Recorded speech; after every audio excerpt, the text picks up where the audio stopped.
She had $1 billion in her name, and not a single person left to call. One morning, Sienna Ashford woke up in a 5-star suite.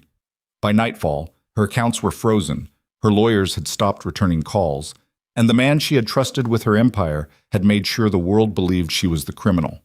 She drove until the city lights disappeared, until the mountains swallowed her whole, until the car sputtered and died on a dark street in a town she'd never heard of. This is the story of how losing everything became the only way to find something real. If this story moves you, hit like, drop a comment with the city you're watching from. I want to see how far this story travels. Now let's begin. The car smelled like cold coffee and 3-day-old regret. Sienna Ashford sat behind the wheel of a 2009 Volvo S60, a car she'd borrowed from her assistant, Monica, before Monica had quietly stopped answering her phone, and stared at a cracked windshield that someone had patched with clear tape and good intentions. Outside, Asheville, North Carolina moved through the gray November morning like it had somewhere better to be. Delivery trucks, dog walkers, a woman arguing on her phone outside a bakery.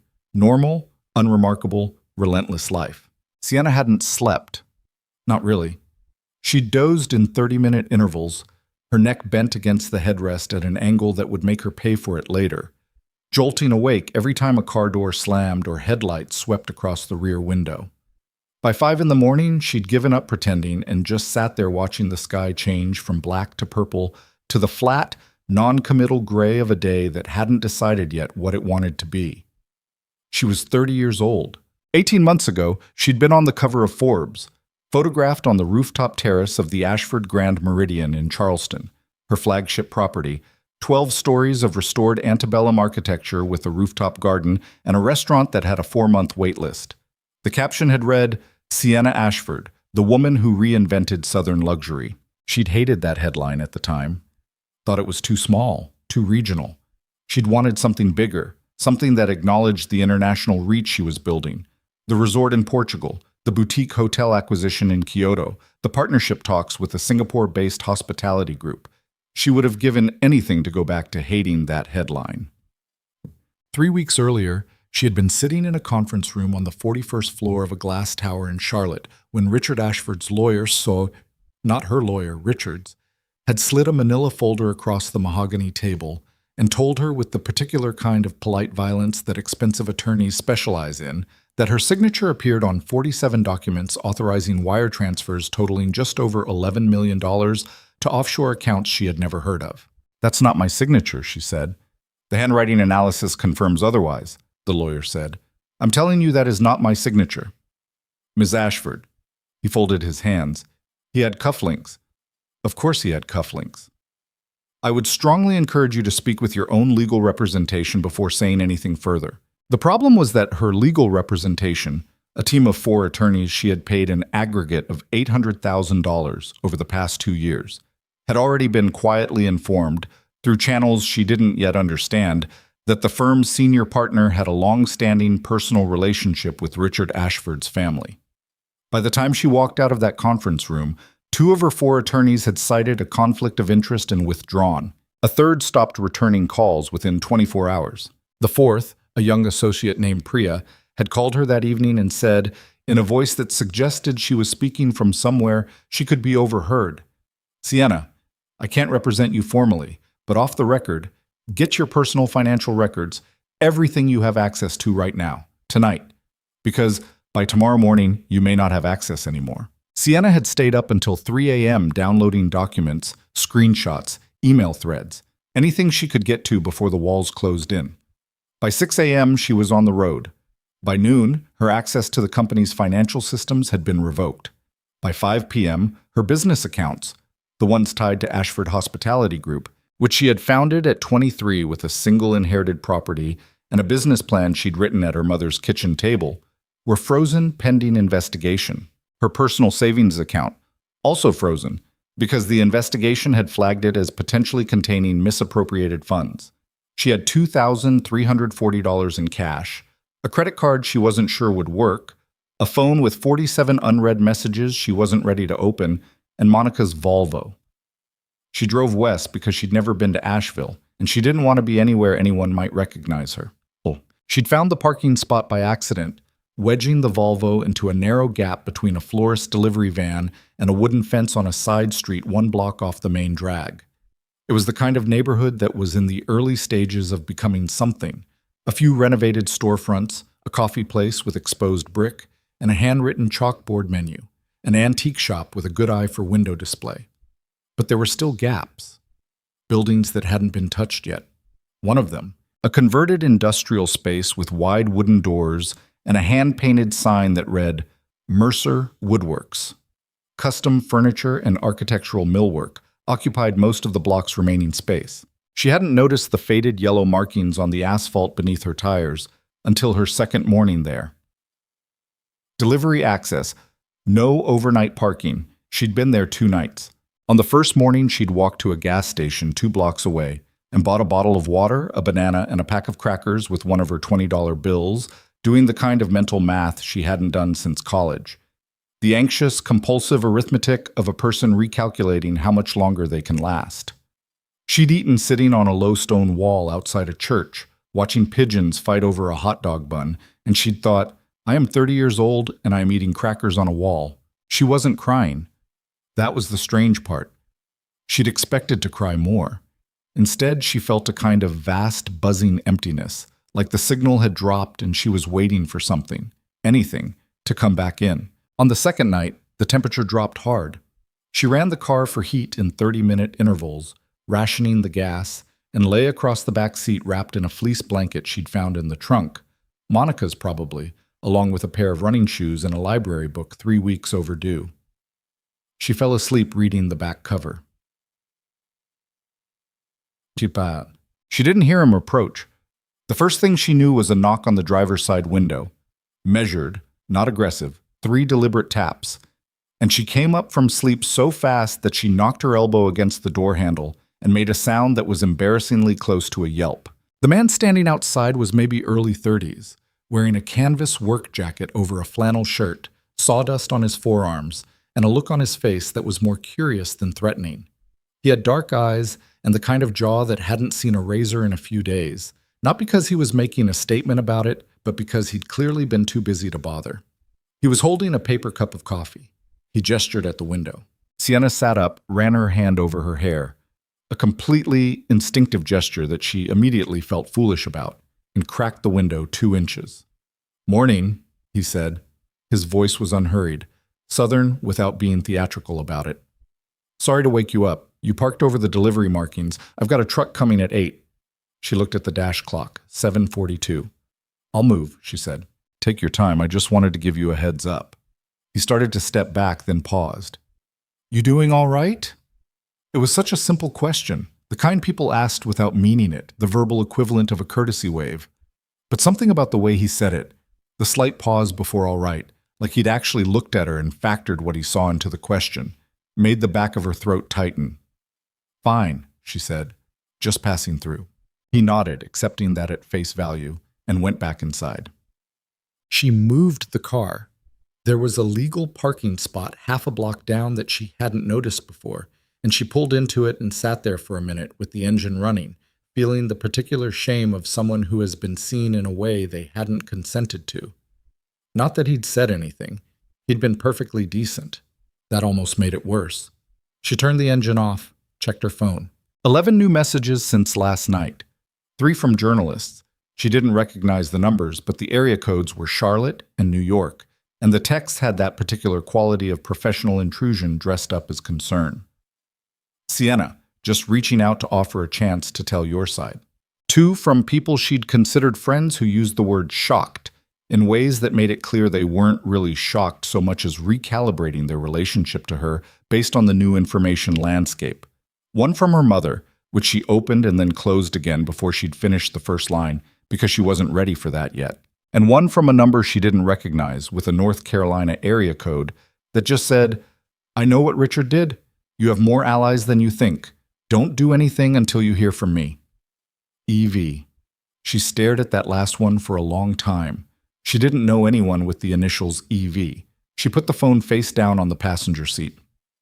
At 8:15, she was watching a landscaping truck attempt a 3-point turn on the narrow street when the man from the workshop, Logan, she'd see the name on the sign later, came back outside. He had 2 paper cups of coffee this time, and he walked directly to her car with the straightforward purposefulness of someone who'd already decided to do something and wasn't going to overthink it. She rolled the window down. "I figured you might not have eaten," he said, extending one of the cups. "There's a breakfast taco place around the corner, but they don't open until 9. This is just from the coffee maker in the back, but it's real coffee, not the pod stuff." She looked at the cup. "Why?" she said. He seemed mildly surprised by the question. "Why what?" "Why are you bringing me coffee?" "Because you've been in that car since Tuesday, and it's 38 degrees. He said it the way you'd explain something obvious to someone who was slightly confused. "You don't have to drink it." She took the cup. It was too hot and too strong, and tasted like it had been brewing since 6 a.m. in a machine that had seen better days, and it was one of the best things she had ever put in her mouth. "Thank you," she said, and she meant it in a way that went beyond the coffee. Logan leaned against the frame of a nearby doorway, not hovering, just present. He drank his own coffee and looked up the street at nothing in particular. "You know," he said after a moment, "parking's better around the back. If you need to stay another night, the alley's private. No delivery markings. Nobody's going to bother you back there." She turned her head to look at him. "You don't know anything about me." "No," he agreed. "I could be anyone." "You could be," he said. "But you've been sitting in the same car for 2 days, and you moved when I asked you to, and you said thank you for the coffee. That's about all I need to know." She didn't have an answer for that. His name was Logan Mercer, and she learned it an hour later when he came out of the workshop a second time to help a delivery driver maneuver a pallet of rough-cut walnut slabs through the double doors, and the driver called him by name. She was still sitting in the car, working her way through the coffee and a mental inventory of her options that kept coming up short. She'd been trying to get a hold of her accountant, not the firm accountant, her personal one, a woman named Diane, who had been with her since the early days, and who Sienna trusted more than almost anyone. But Diane's office number was going to voicemail, and her cell went to voicemail after 2 rings, which meant she was either in a meeting or she'd seen the number and made a choice. Sienna had been making calculations in her head. Not financial ones, not anymore. Different calculations. The kind you make when the spreadsheet is your life and the numbers aren't adding up. She had enough cash for maybe 10 days of cheap motels, food, and gas if she was careful. She had a flash drive with several gigabytes of financial documents she'd downloaded in that frantic pre-dawn session 3 weeks ago, but she didn't know yet what she had or how useful it was. She had a phone full of contacts, most of whom were demonstrating, one non-response at a time, that those contacts were contingent on her being someone with power and money. She had a mystery text from EV, and she had a cup of coffee from a man with sawdust on his arms who hadn't asked her a single question she didn't want to answer. The car wouldn't start at noon. She turned the key and got a sound that was not the sound of an engine starting, a tired, grinding complaint, like the Volvo had heard enough of her problems and was opting out. She tried 3 times, same result. She got out of the car and stood in the pale November sunlight for a moment, hands in the pockets of her coat. A good coat, cashmere, the kind that stuck out against everything else about her current situation like a punchline, and looked up the empty street. "Jump or battery?" Logan's voice came from the workshop doorway. He'd apparently seen her repeated attempts through the front window. "I don't know," she admitted. "It was fine this morning." "Pop the hood." He didn't wait for her to agree. He just went back inside and came out 30 seconds later with a flashlight and a set of jumper cables, and he spent the next 5 minutes with his head under the hood while she stood to the side feeling the specific helplessness of someone who has managed billion-dollar logistics operations but cannot explain why a car doesn't start. "Battery's shot," he said, straightening up. "It's not taking a charge." "How long since it's been serviced?" "It's not my car." He processed that without commenting on it. "I've got a spare battery in the back that'll fit this. It's used, but it's solid." He paused. "Or I can call you a tow, if you'd rather." "How much for the battery?" "Nothing. That's not—" "I've got 3 of them back there," he said. "I collect them when customers bring in their trucks. Strip the good ones. Swap them out. It costs me nothing. Give me 20 minutes. She watched him go back inside and tried to figure out why she felt like crying over a car battery. It wasn't the car battery. She knew it wasn't the car battery. She found out his full name and that he had a daughter, when the girl arrived at 4 o'clock on the school bus. Emma Mercer was 9 years old and small for her age, with her father's dark eyes and a backpack covered in enamel pins that clinked softly when she moved. She came through the workshop's side door with the comfortable ownership of a child who has grown up in a parent's workplace, dropped her backpack on a stool, and announced to no one in particular that she'd gotten 100 on her math test. "Good," Logan said from across the workshop, where he was guiding a long board through a planer, not looking up. "Show me." Emma produced the test from her backpack with the specific pride of a kid who knows she's earned something and wants to see it acknowledged properly. Logan turned off the planer, read the test, actually read it, not a glance, and handed it back. "Clean," he said. "I know," Emma said. Sienna was sitting on an old wooden bench just inside the workshop's side door. Logan had offered it when the temperature dropped again around 3, and she'd accepted because she was cold and because she'd run out of reasons to refuse basic human decency. Emma noticed her with the immediate, uncomplicated directness of a child who hasn't yet learned to pretend not to notice things. "Hi," Emma said. "Hi. Are you Dad's customer?" "No," Sienna said. My car was parked outside. Your dad helped me with the battery." Emma considered this. "He does that," she said, with the easy acceptance of someone describing a recurring weather pattern. "He helped Mr. Okafor last month when his van broke down, and the Hendersons before that." "Emma," Logan said, without any particular sharpness. "Homework." Emma grabbed her backpack and disappeared into what appeared to be a small office at the back of the workshop, and Sienna was left with the distinct impression that she was in the presence of a 9-year-old who had her act more together than most adults Sienna knew. She didn't leave that evening. She told herself she was waiting for the car to fully stabilize. Logan had mentioned something about letting the new battery charge properly before doing a long drive, but that wasn't really it. The truth was simpler and harder to admit. She didn't want to go back to sitting in the car alone. Logan didn't push her out. He didn't invite her to stay either. He just kept working, running a long piece of cherry through the bandsaw, sanding a cabinet door with long, even strokes, the kind of work that has a rhythm and doesn't require conversation. And she sat on the bench and didn't feel the need to fill the silence, which was its own kind of relief. Around 6 o'clock, Emma came out of the office and said she was hungry. "There's soup on the stove," Logan said. "There's always soup on the stove," Emma said, which seemed to function simultaneously as a complaint and a comfort. Logan wiped sawdust from his hands on a shop rag, looked at Sienna, looked away, looked back. "You're welcome to eat," he said. It wasn't enthusiastic. It wasn't reluctant. It was just an honest offer extended to a person who looked like they needed it. "I don't want to—" "It's vegetable soup," he said. "I made too much." Sienna ate vegetable soup at a small kitchen table in the apartment above the workshop, across from a 9-year-old who told her in precise and increasingly impressive detail about a history project on the Blue Ridge Parkway, while outside the November dark came down hard and the temperature fell below freezing. The soup was good. Imperfect. Slightly over-seasoned, the carrots a little mushy. But good. She didn't tell him who she was. He didn't ask. Juan. It was Emma who changed everything, and she did it without knowing it. They were finishing dinner when Emma got up from the table and went to her room.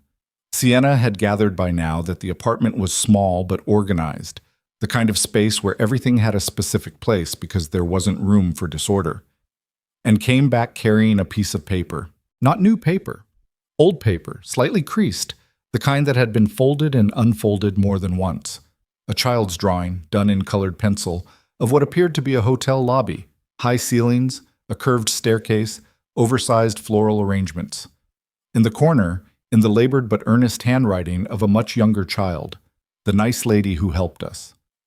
Emma put it on the table in front of Sienna. "I kept it because I was going to find you someday and give it back," Emma said. "I made it after that night. I don't remember everything, but I remember you, and I remember the room had a window that looked out at the rain." Sienna looked at the drawing. Then she looked at Logan. He was watching her with an expression she couldn't fully read, something between careful and wondering, like a man who has been carrying a story for a long time and has just realized he's in the room with someone who was in it. "The train station," he said quietly. 5 years ago. Greenville, South Carolina. It was the storm, Sienna said. It came back to her slowly, the way things come back that were never recorded anywhere, only felt.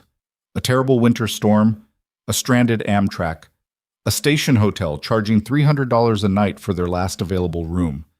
She'd been traveling alone, returning from a resort site inspection, and she'd noticed a man in the lobby, youngish, clearly exhausted, a little girl asleep across his lap, speaking in a low, strained voice to the front desk clerk and watching his face fall as the clerk explained the room rate. She hadn't thought about it much.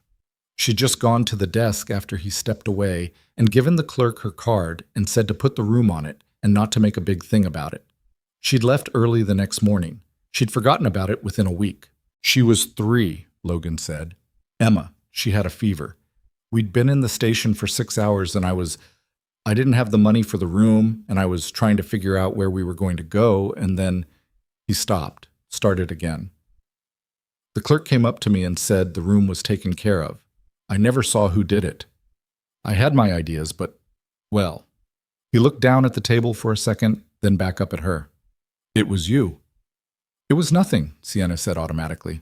It was everything, Emma said, with absolute clear-eyed certainty. Daddy said so.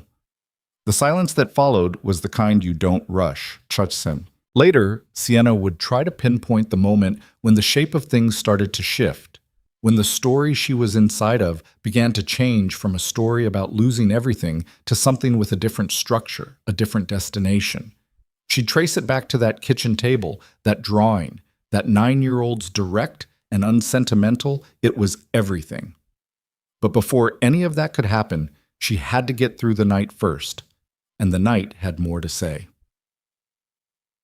Buzz. Her phone buzzed at 9:30 while she was sitting in the car. She'd decided to sleep in the spot Logan had pointed out behind the workshop, which was indeed private and dark and warmer out of the wind. The buzz was not a text.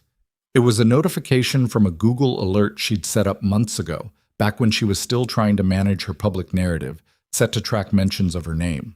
She'd forgotten it was active. The alert was for a business news article published 40 minutes ago.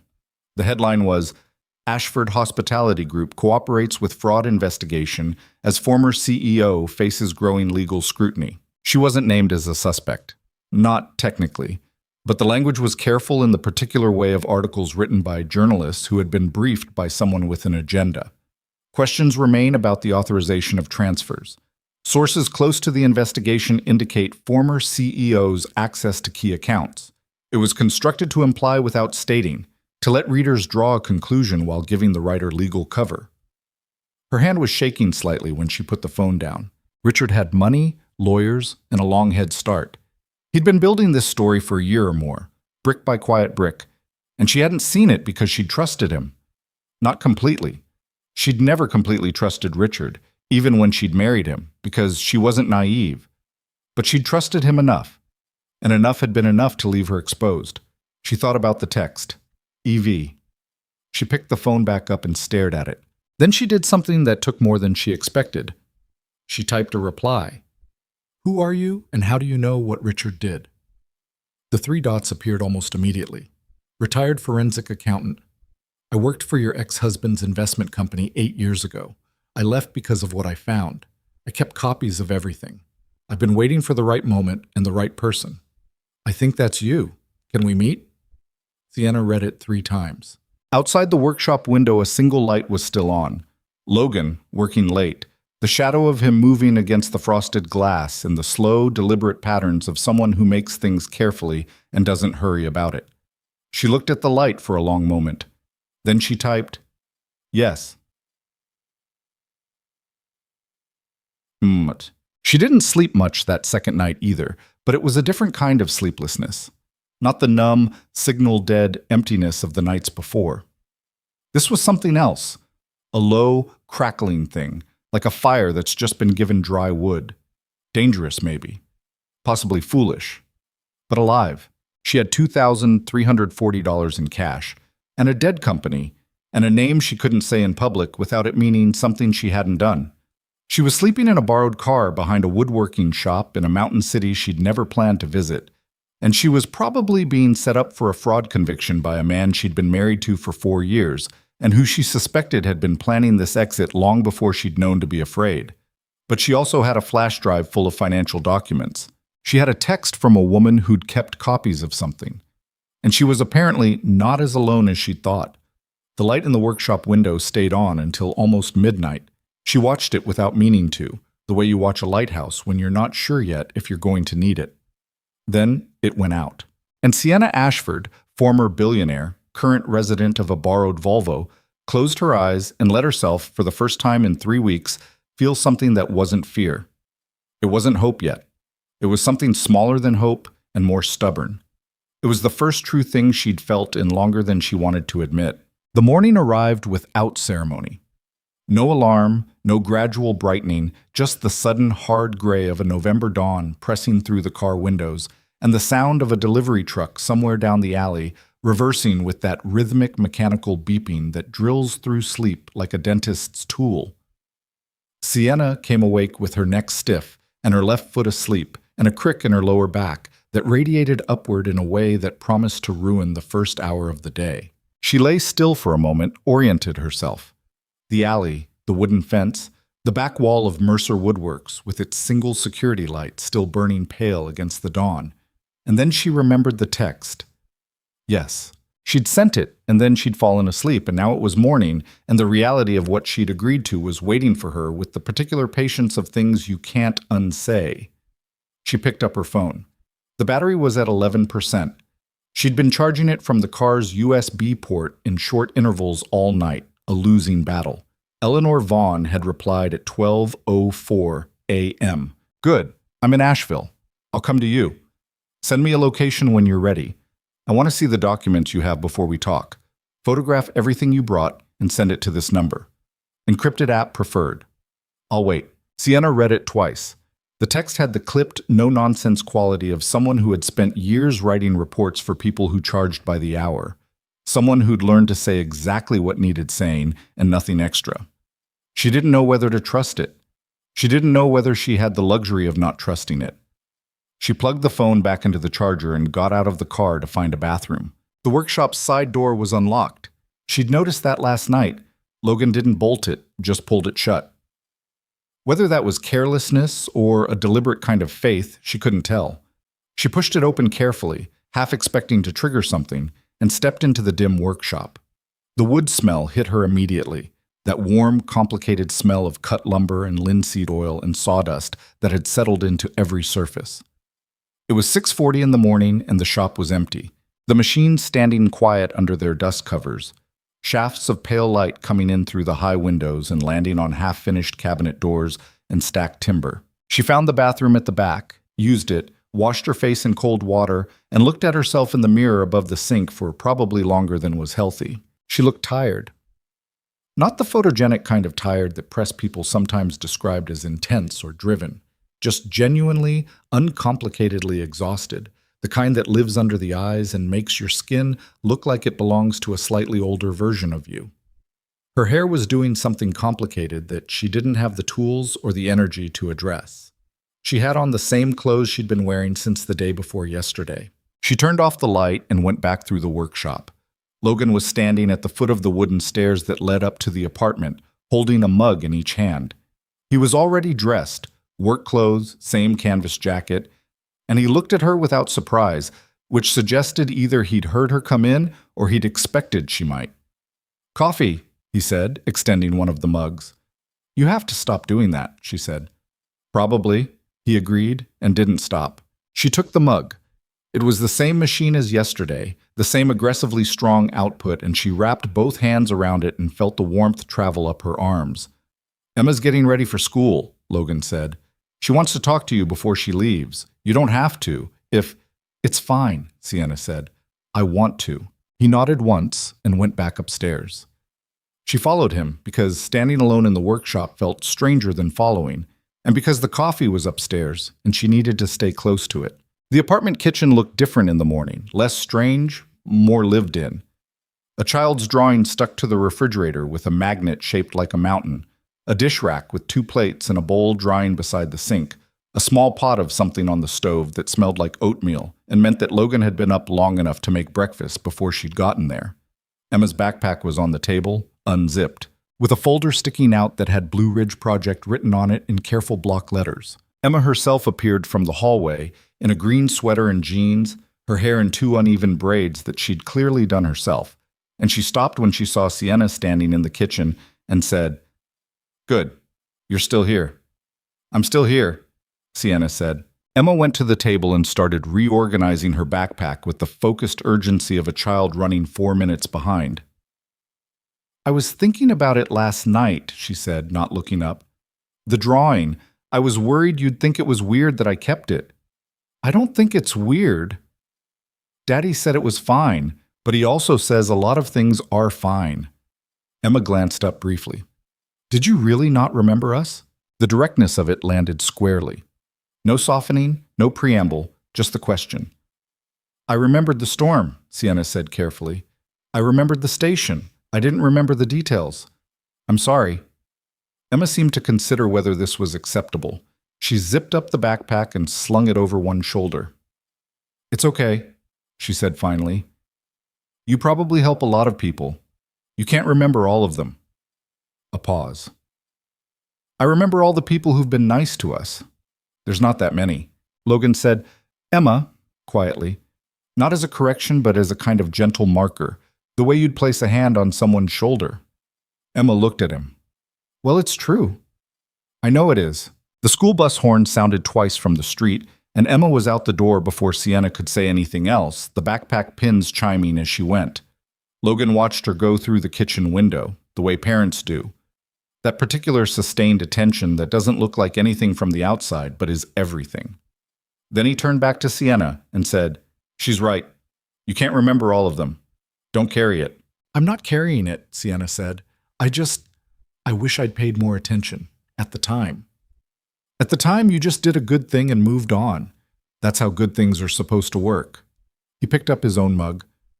"Not everything needs to be held on to." She thought about that. There was something deliberately unperformative about the way he said it that made it harder to dismiss than it would have been if he'd said it with more weight. It wasn't wisdom delivered from a height. It was just a thing he believed, stated plainly, take it or leave it. She took it and set it somewhere in the back of her mind and moved on. "I need to ask you something," she said. "All right. Do you have a secure Wi-Fi, password protected, not a public network?" Logan looked mildly puzzled. "The shop has its own network. I pay for the business tier because the design files are large. Why?" "I need to send some documents, encrypted. It matters that the network is secure." She paused. "I can explain, but it'll take a while." He studied her for a moment, not calculating, just looking, the way he probably looked at a piece of timber he was trying to understand before he touched it. "Workshop computer's on the same network," he said. "You can use it. I'll write down the password." She waited for him to ask more. He didn't. He went to the small whiteboard on the kitchen wall where a list of lumber measurements was written, erased a corner of it, and wrote down a network name and a 16-character password. Tore off a corner of a notepad and wrote it again on paper and handed it to her. "Thank you," she said, and she was doing that thing again where she meant it in layers. He went downstairs to open the shop. She stayed at the kitchen table for another minute, her hands around the mug, watching the window. The mountain was visible from here, the near ridge gone dark green and brown with late autumn, the sky above it still doing that undecided gray thing. She thought about Eleanor Vaughn, waiting in Asheville with a file she'd kept for 8 years. She thought about the flash drive in her coat pocket. She thought about Richard, who was probably, right now, in his office in Charlotte, or at a breakfast meeting with the people who were helping him build the story that buried her, doing it with the particular smooth efficiency of someone who had prepared for exactly this. She finished the coffee and went downstairs. The next 2 hours were careful, deliberate work. She photographed every document on the flash drive using the workshop computer's scanner, 47 pages, some clean and some barely legible, printouts of wire transfer records and LLC registration filings, and one email thread she'd almost missed in her 3 a.m. download session that she now, reading it again in the flat morning light, recognized as important in a way that made her stomach tighten.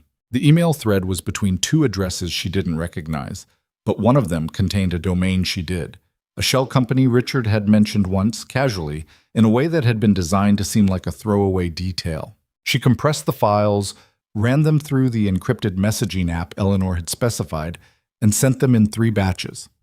Eleanor acknowledged receipt of each batch within minutes. Fast responses. She'd been awake and waiting. At 9:45, while Sienna was at the workshop computer and Logan was at the planer 20 feet away running a long piece of oak through it. With the slow patience of a man who'd learned not to rush machinery, her phone rang. Not a text. A call. Unknown number, but an Asheville area code. She answered. Ms. Ashford. The voice was a woman's, older, unhurried. Not warm exactly, but not cold either. The voice of someone who has been professionally precise for so long it's become a personality. I've looked through what you sent. We need to meet today. Not tomorrow. Today. What did you find? More than I expected, and I came in expecting a great deal. A brief pause. Where are you? Sienna looked across the workshop. Logan had turned off the planer and was examining the edge of the board with his thumb, frowning at something only he could see. She gave Eleanor the address. Another pause, shorter. I'll be there in an hour. The call ended. Logan looked up. He'd heard at least the last part of it, the address, and the fact that someone was coming. Someone's coming here, he said. Not accusatory, just clarifying. A woman named Eleanor Vaughn. Sienna stopped. Considered how much to say. Considered the fact that she was in this man's workspace, using his internet, eating his soup, sleeping behind his building. Considered the fact that he had not once, in 36 hours, asked her a single intrusive question. She has information about the people who are trying to destroy me, she said. Financially, legally. I need to hear what she knows. Logan set the board down. And you trust her? I don't know yet. He thought about that for a second. You want me to stay or go? She hadn't expected the question. What? If you need privacy, I can take the delivery run I've been putting off. If you want someone else in the room, I can stay and look busy. He shrugged slightly. Either way. She thought about it. Stay, she said. If you're willing, you don't need to be involved. I just don't want to be alone in a room with someone I've never met. Logan nodded and turned the planer back on. That was apparently the end of the discussion. Eleanor Vaughn arrived at 10:50, which was early for an hour's notice, which told Sienna something about her urgency. She was 63 or 64, Sienna estimated. Compact, gray-haired, wearing a sensible waterproof jacket over a dark turtleneck, carrying a leather briefcase that had taken a decade of hard use and didn't apologize for it. She looked like someone's grandmother. If that grandmother had spent a career forensically dismantling financial fraud operations and had permanently lost patience with people who expected her to make her findings more palatable. She walked into the workshop, looked around, looked at Logan at his planer without apparent concern, and found Sienna. You look worse than your photos, she said. Thank you, Sienna said flatly. Those are 2 years old. I know. Eleanor set the briefcase on the workbench Sienna had cleared and opened it. Sit down. This is going to take a while. It took an hour and 40 minutes. Eleanor had a system. The briefcase contained physical files organized with an archivist's precision, and she laid them out in a specific sequence that built the picture in layers, the way you might assemble a forensic argument for a jury. She explained things once, clearly, without patronizing, and if Sienna needed her to go back, she went back without making it a thing. What she laid out was this. 8 years ago, Eleanor had been contracted as an external auditor for a private investment firm called Varden Capital Group, which had minority ownership positions in several hospitality companies across the Southeast. One of those companies was a holding entity that, at the time, owned 3 properties, one of which, through a chain of 3 subsidiary LLCs, had a 20% stake in what would eventually become the original core of Ashford Hospitality Group, Sienna's company, her company, before she'd known Richard Ashford existed. He didn't come into my life until, she started. Until you'd already built something worth taking, Eleanor said. Not unkindly, just accurately. Yes, I know the timeline. He met you at the Charleston Industry Conference 4 years before the merger.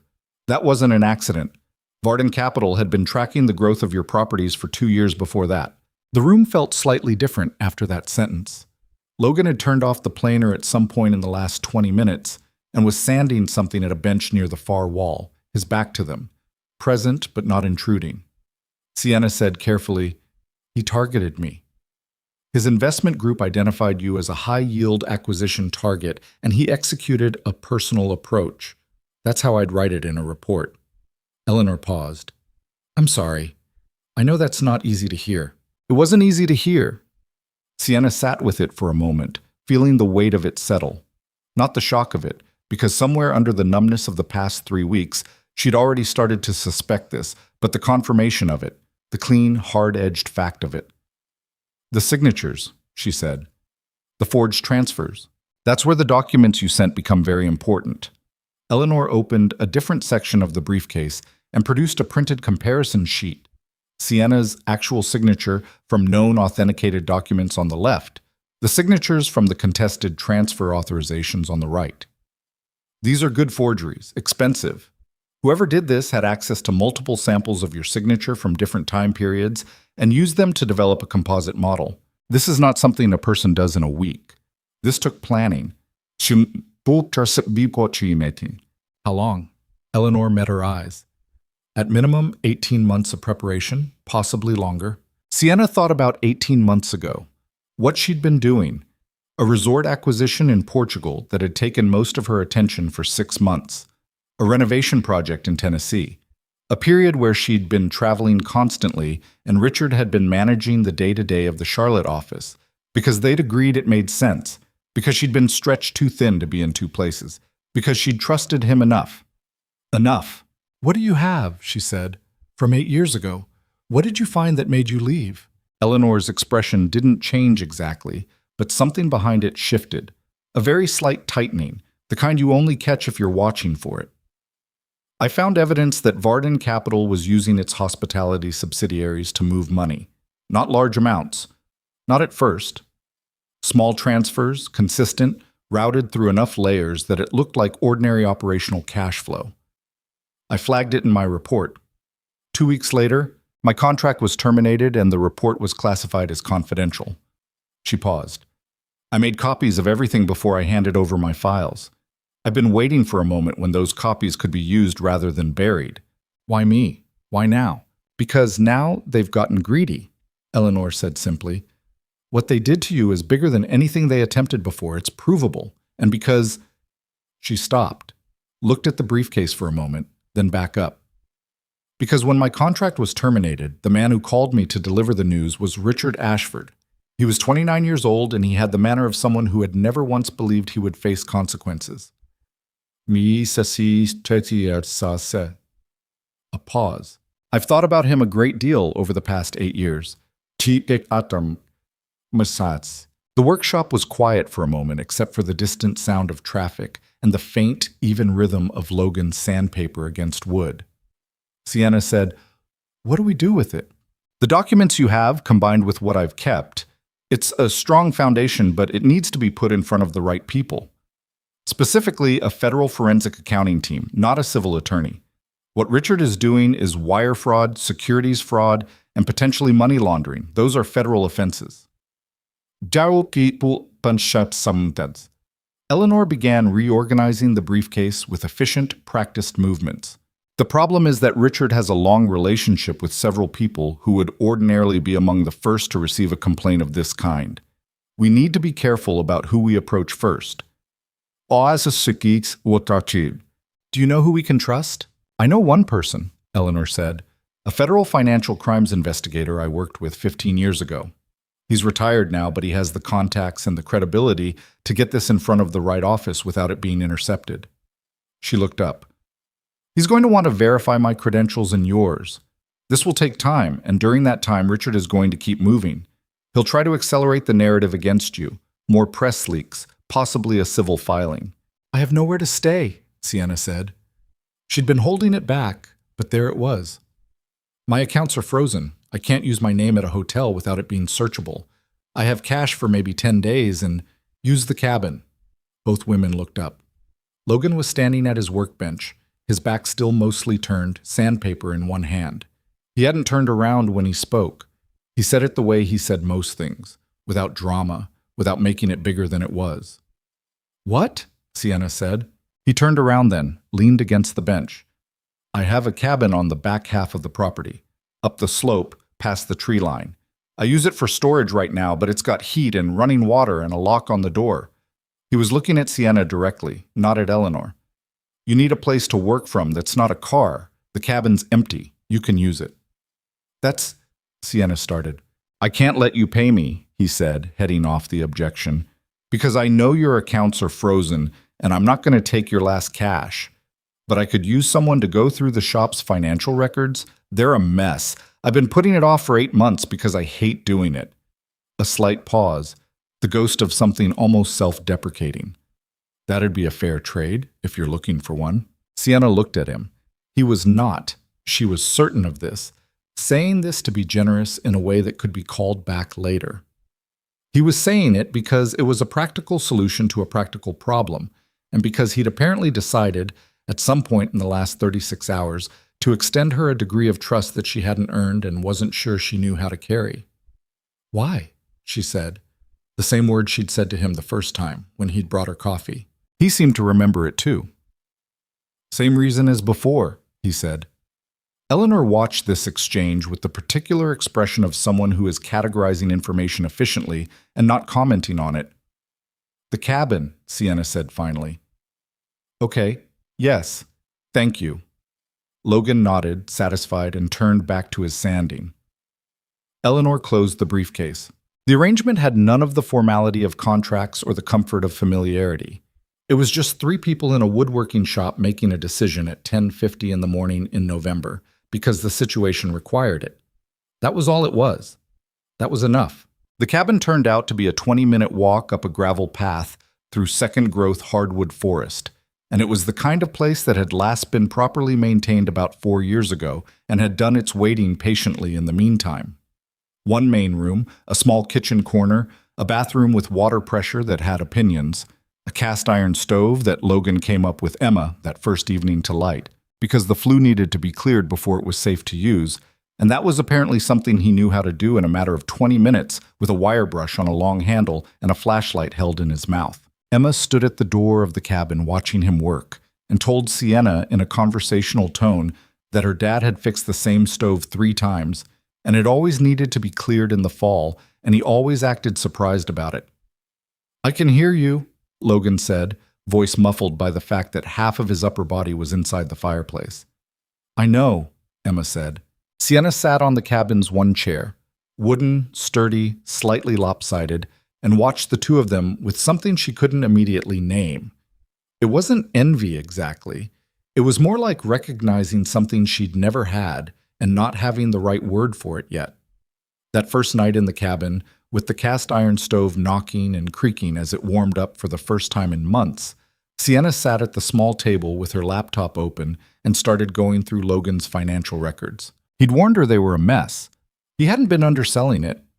3 years of invoices, material costs, client billing, subcontractor payments, tax filings, and equipment costs lived in a combination of a basic accounting software, a folder of scanned receipts, a physical binder he'd labeled important that contained things of varying degrees of importance, and what appeared to be a napkin with a calculation on it that she found tucked into the binder and spent a full minute staring at before deciding it was probably a bid estimate from sometime last spring. It was a disaster.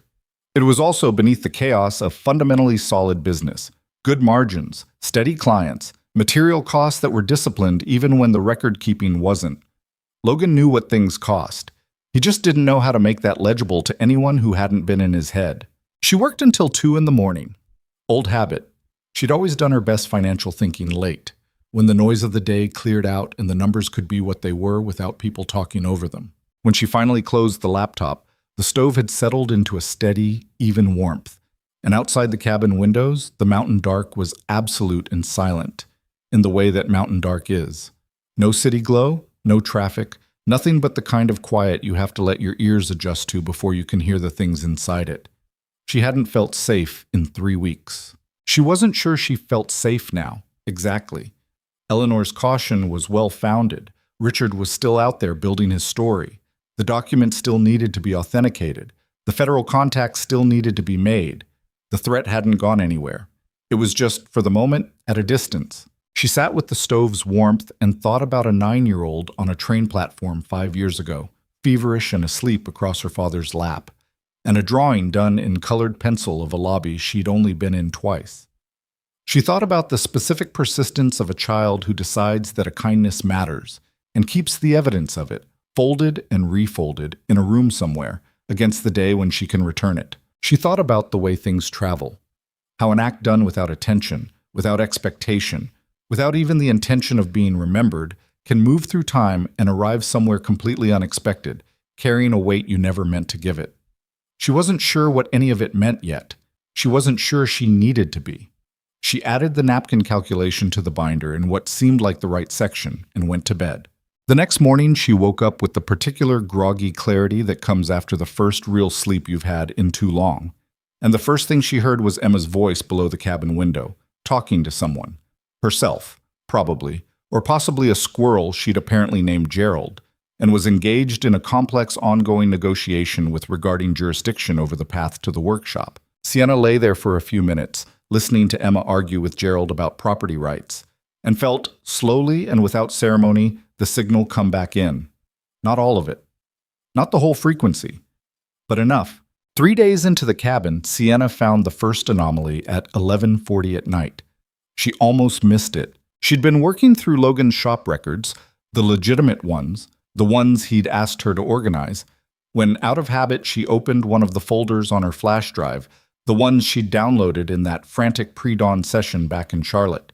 She'd been through most of them already, flagging things for Eleanor, but there was one subfolder she'd labeled MISC, check later in her initial triage, back when she'd been moving too fast to look closely at everything.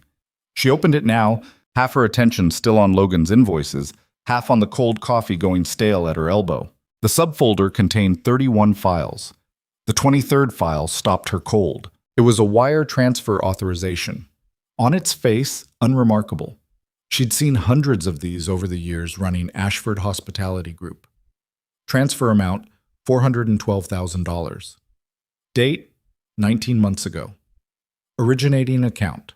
A cash reserve account she maintained for property acquisition deposits, one she used infrequently and monitored loosely because the balance rarely moved. Destination, an LLC she didn't recognize. Callaway Development Partners. Her signature was in the authorization field. She sat very still for a moment. Then she pulled up her authenticated signature from a known document, her driver's license renewal from 2 years ago, which she'd had the presence of mind to photograph before she left Charlotte, and held them side by side on the screen. The signatures were similar, very similar, but the authenticated one had a particular habit in the tail of the capital A in Ashford, a slight leftward curl she'd developed in college and never shaken, that was subtly wrong in the transfer authorization. Not obviously wrong. Wrong enough that you'd need to know what you were looking for. She opened the next file. Different amount, different date, different destination, LLC, same signature, same subtly wrong A. Then the next. Then the next. By the time she'd been through all 31 files, her hands were not steady. $11 million. That was the number Richard's lawyer had cited in the conference room. But going through these 31 files, adding amounts on the notepad she'd grabbed from beside the stove, she was looking at $14.3 million.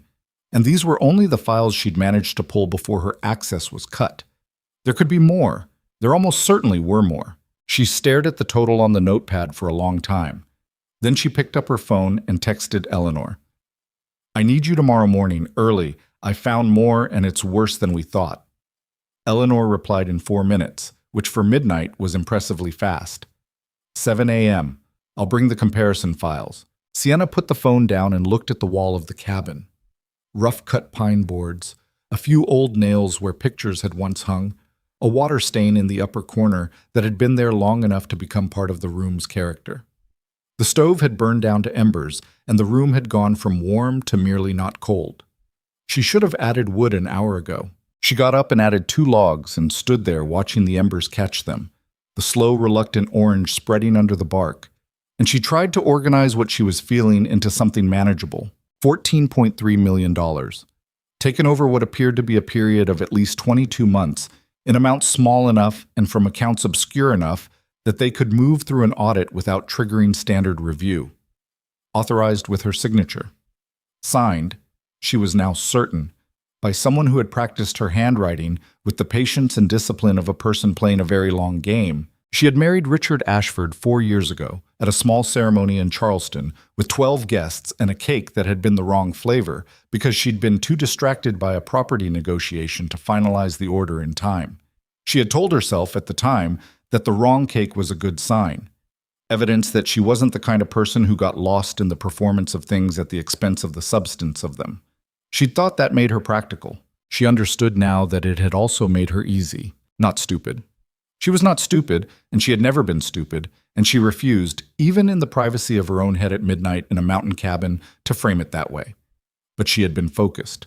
She had been looking in one direction, at the growth of the company, the next acquisition, the next market. And Richard had used that focus against her the way you use someone's momentum against them, the way a very specific kind of person learns to do. She'd been easy because she'd been busy. She went back to the table, opened a new document, started writing down everything she'd found, in order, with file names and amounts and dates, in the methodical way Eleanor had shown her. Build the record. Assume you'll need to explain it to someone who knows nothing. Leave nothing ambiguous. She worked until 4 a.m. When she finally stopped, she had 9 pages of notes and the beginning of something that felt, for the first time since Charlotte, like solid ground. Eleanor arrived at the cabin at 6:50, 10 minutes early, carrying her briefcase and a paper bag from a bakery that Sienna hadn't known was open this early. I couldn't sleep either, Eleanor said, setting the bag on the table and opening it.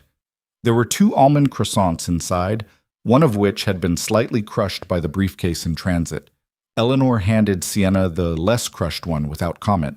They worked through the morning together at the small table, the cabin filling with the kind of focused quiet that comes when 2 people are doing serious work and both know it.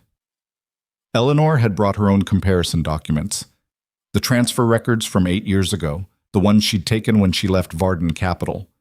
And the more they laid out side by side with what Sienna had found, the more clearly the architecture of it emerged. He ran the same operation twice, Eleanor said, around 9 o'clock. She had a pencil behind her ear and her reading glasses halfway down her nose, and she was looking at the 2 sets of documents with the detached intensity of someone who has spent 40 years learning to read money the way other people read text. 8 years ago, the amounts were smaller. It was a learning exercise, essentially.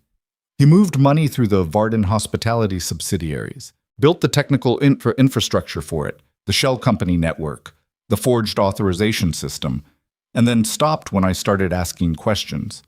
He waited, improved the method, and then he found a much larger vehicle. Me, Sienna said. Your company, Eleanor said. Precise.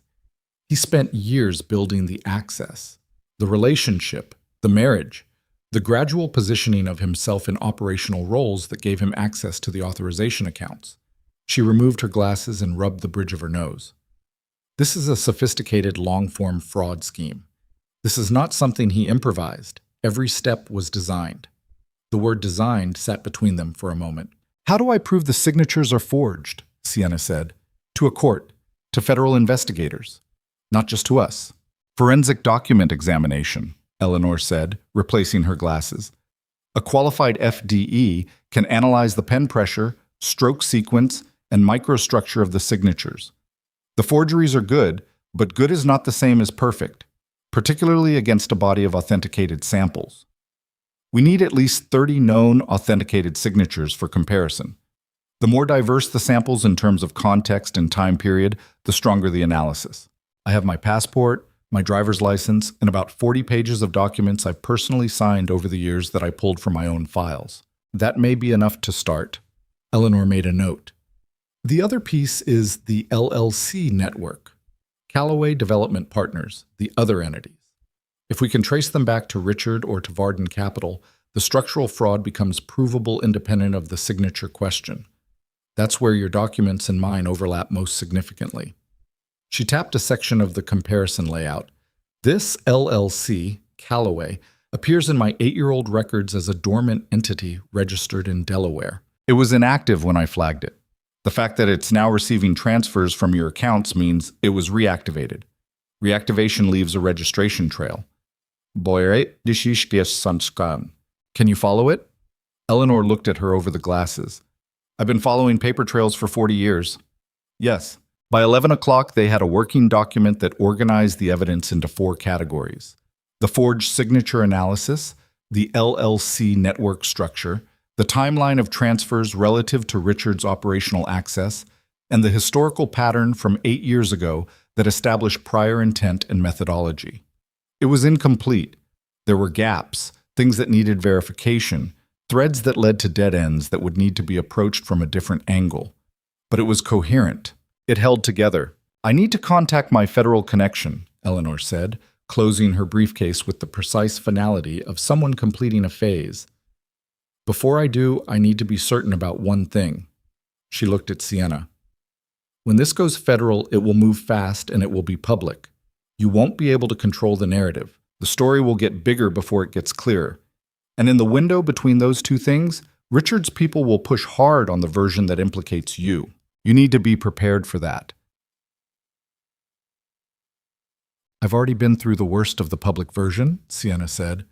There's not much left to take from me in terms of reputation. There's always more they can take, Eleanor said, not unkindly. I'm not saying don't do this. I'm saying do it with your eyes open. They're open. Eleanor studied her for a moment, apparently satisfied. Good. I'll make the call today.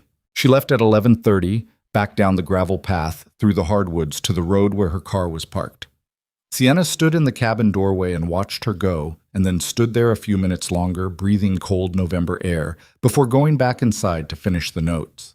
She was deep in the documentation, cross-referencing transfer dates against a calendar of Richard's travel she'd reconstructed from a combination of memory and email fragments she'd saved, when the knock came at the cabin door at 2 p.m. It was Logan. He had a thermos of coffee and a look on his face that said he'd been thinking about something for a while and had decided to say it, which was apparently how he operated. He didn't speak impulsively. He arrived at things and then said them. Can I come in for a minute? She stepped back from the doorway. He came in, looked at the table covered in documents and notes and the laptop with 4 windows open, and didn't comment on any of it. He set the thermos on the kitchen counter and put his hands in his jacket pockets. I need to tell you something, he said. And I want to say first that it doesn't change anything about what we've already agreed to. The cabin, the records, all of that stands regardless. Sienna turned her chair to face him. Okay. He looked at the window for a second, then back at her. My situation isn't exactly what it looks like, he said. The shop, the apartment, I've let people assume things, and I haven't corrected them, and that feels wrong to me now, given what you're dealing with. What do you mean? He took a breath. Not a dramatic one. More like a man who is getting ready to say something that he's been leaving unsaid for long enough that it's acquired weight. My mother's family had money. Old money. Not the kind that gets talked about, the kind that gets managed. My grandfather set up a family trust before he died. I'm the primary beneficiary. He paused. It's substantial. Sienna waited.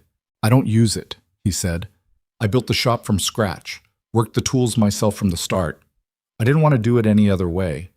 Emma doesn't know the extent of it. She knows we have some family money, but not the numbers. He looked faintly uncomfortable in the way of a person who grew up understanding that talking about money directly was something other people did. The trust is managed by a firm out of Charlotte. I don't have much to do with the day-to-day management. I take a distribution once a year that I mostly put back in.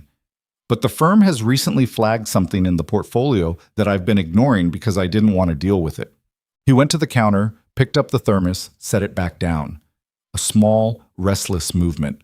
There's a minority equity position in an investment group, he said, part of the trust portfolio. A holding I inherited, not something I chose. The management firm has been telling me for 2 years to either consolidate it or activate the shareholder rights attached to it because the position is large enough that I'm entitled to significant oversight access. He looked at her directly. The investment group is called Varden Capital. The cabin was very quiet. Sienna sat with the name hanging in the air between them and felt the particular sensation of 2 separate stories suddenly occupying the same space. The hair on the back of your neck recognition that things which seemed unconnected have been connected all along, just out of your line of sight. How large is the position? She said, and she heard her voice come out very even, which was impressive given what her chest was doing. I don't know the exact current valuation.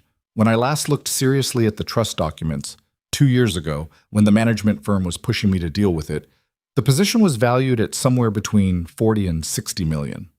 And the shareholder rights, entitled to financial audit access, board observer status, and this is the part the management firm kept emphasizing, the right to call an independent audit of the fund's financial operations if there's cause to believe mismanagement.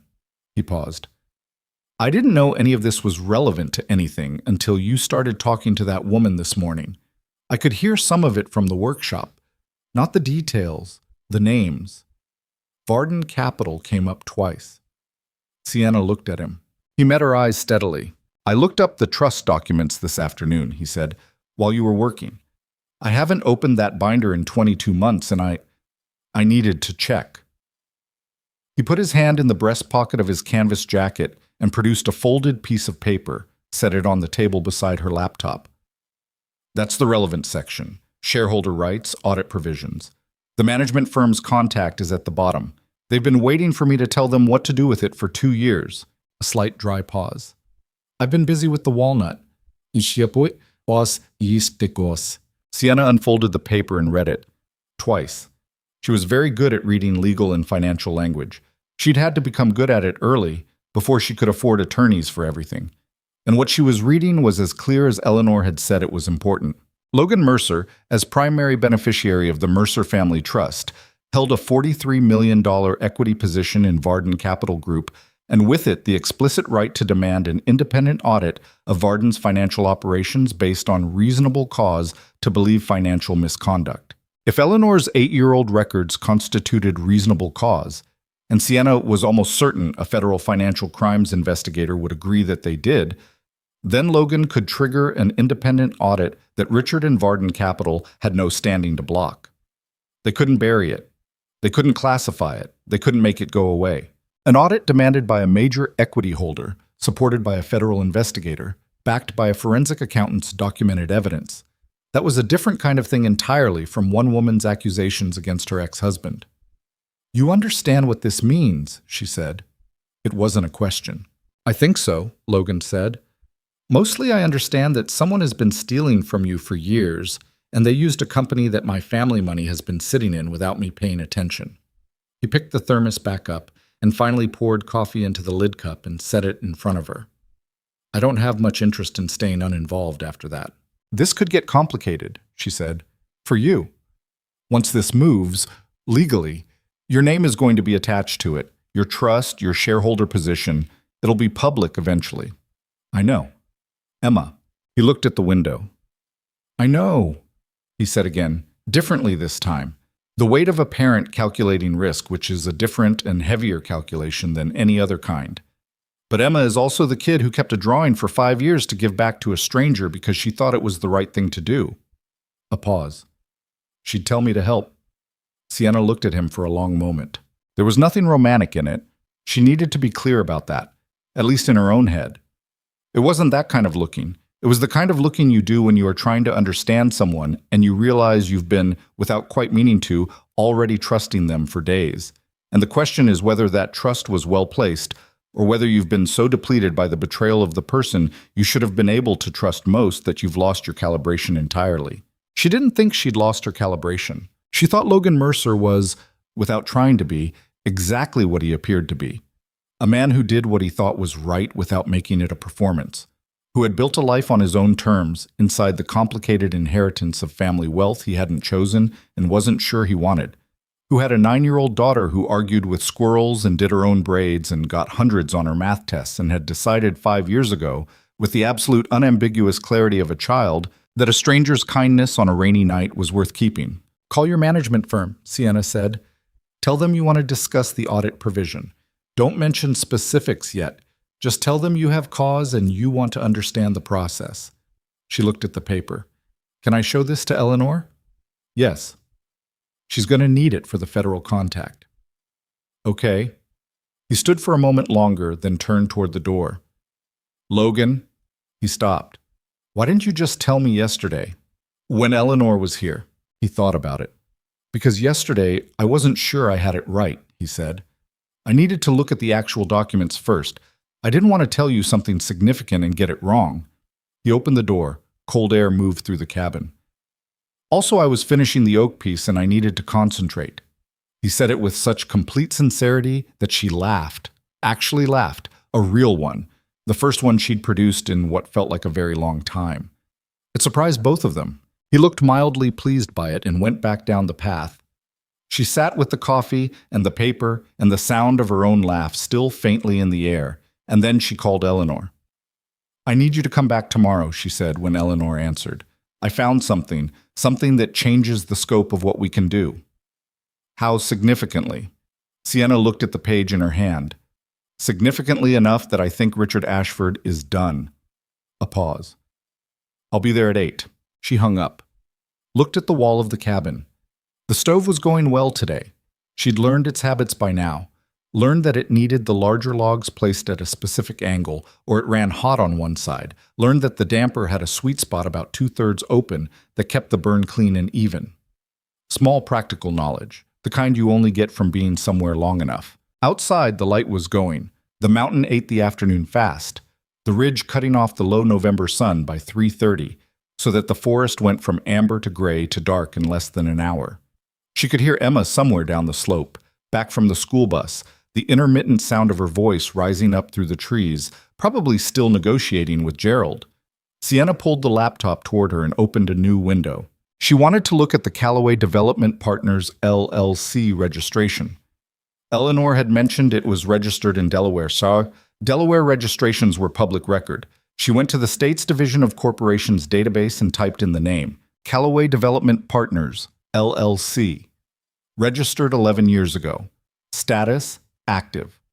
Registered agent, a Delaware incorporation service, the generic kind used by entities that don't want their principals immediately traceable. Member manager, listed as another LLC.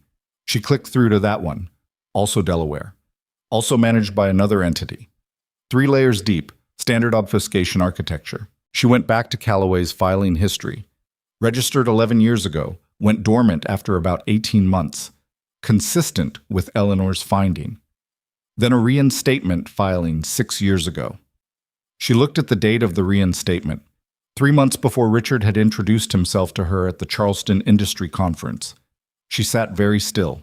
3 months before he'd walked up to her at a networking dinner and said, with that easy self-assurance she'd found compelling at the time, "You're Sienna Ashford.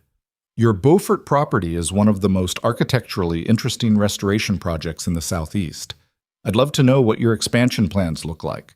And she had talked to him for 2 hours because he'd asked good questions and seemed to understand the business. And she'd thought his interest was in the work. She closed the laptop. The fire popped. Outside, Emma's voice had gone quiet, which probably meant she'd gone inside for dinner, and the forest was settling into the nighttime silence that Sienna was beginning to recognize as a presence rather than an absence, something full rather than empty, alive rather than void. She sat in it. She thought about 6 years. 6 years of a plan, patient and precise, moving in the background of a life she'd thought was her own.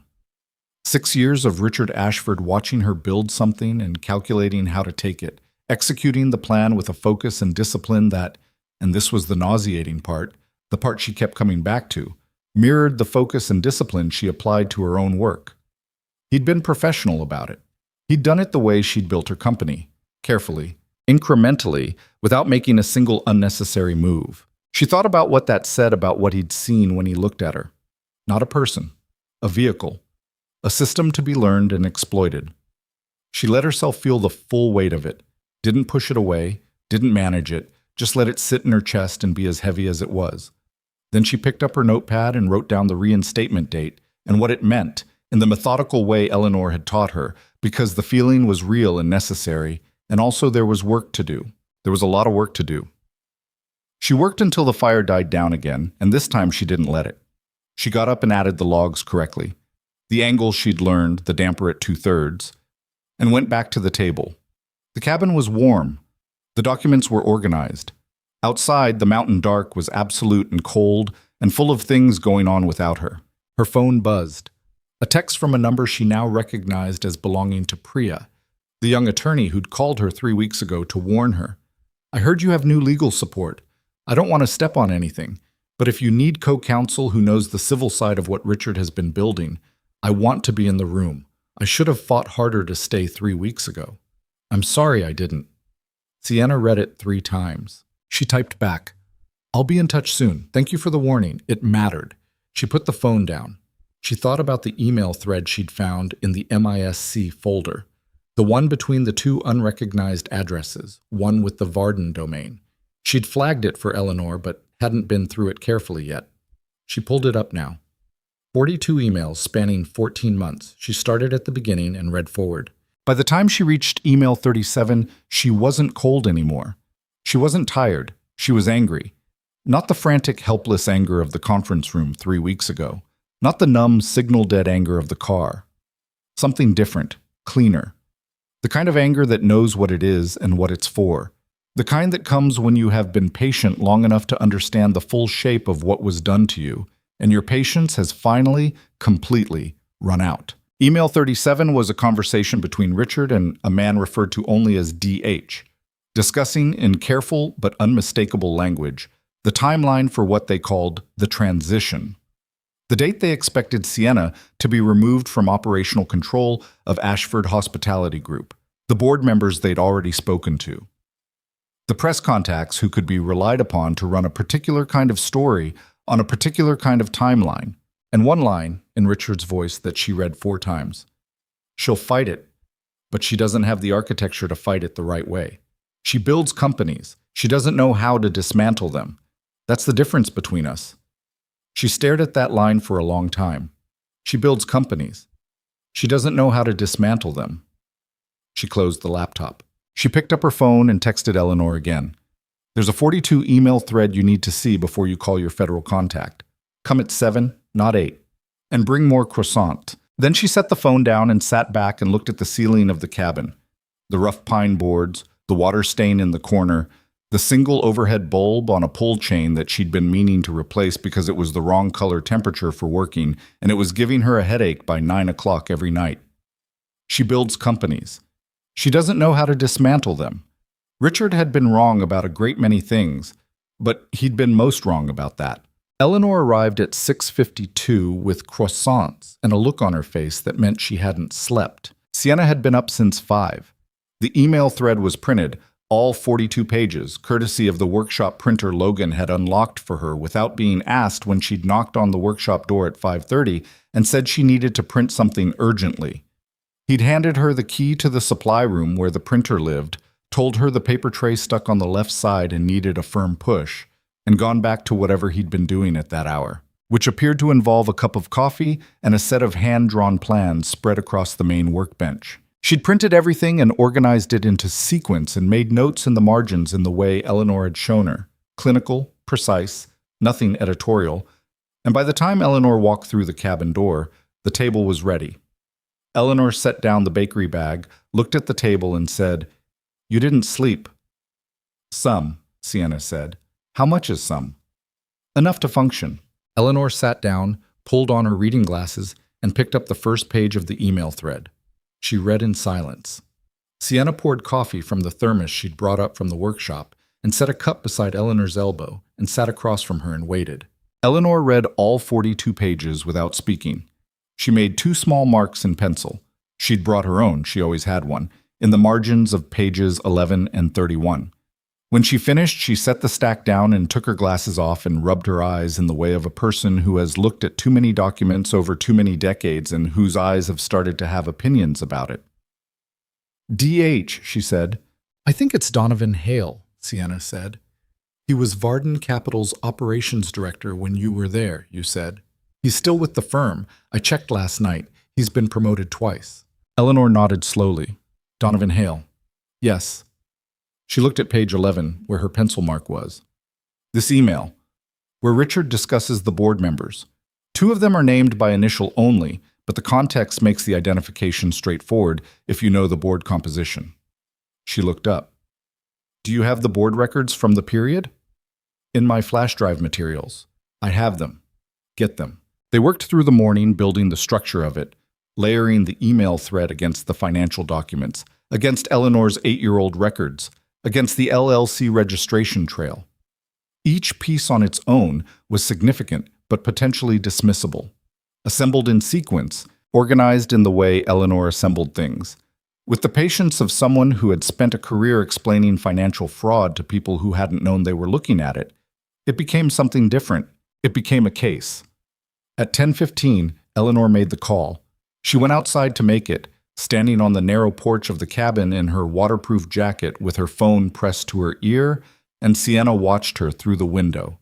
The straight posture, the short, precise sentences, the occasional pause where she listened, the way she nodded twice in quick succession near the end of the call, the way people do when they're hearing something they expected and are moving on from it efficiently.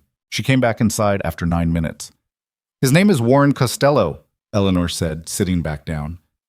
"He retired from the Financial Crimes Division 4 years ago. He's consulting now, which means he has the relationships and the credibility, but not the bureaucratic constraints." She wrapped her hands around her coffee cup.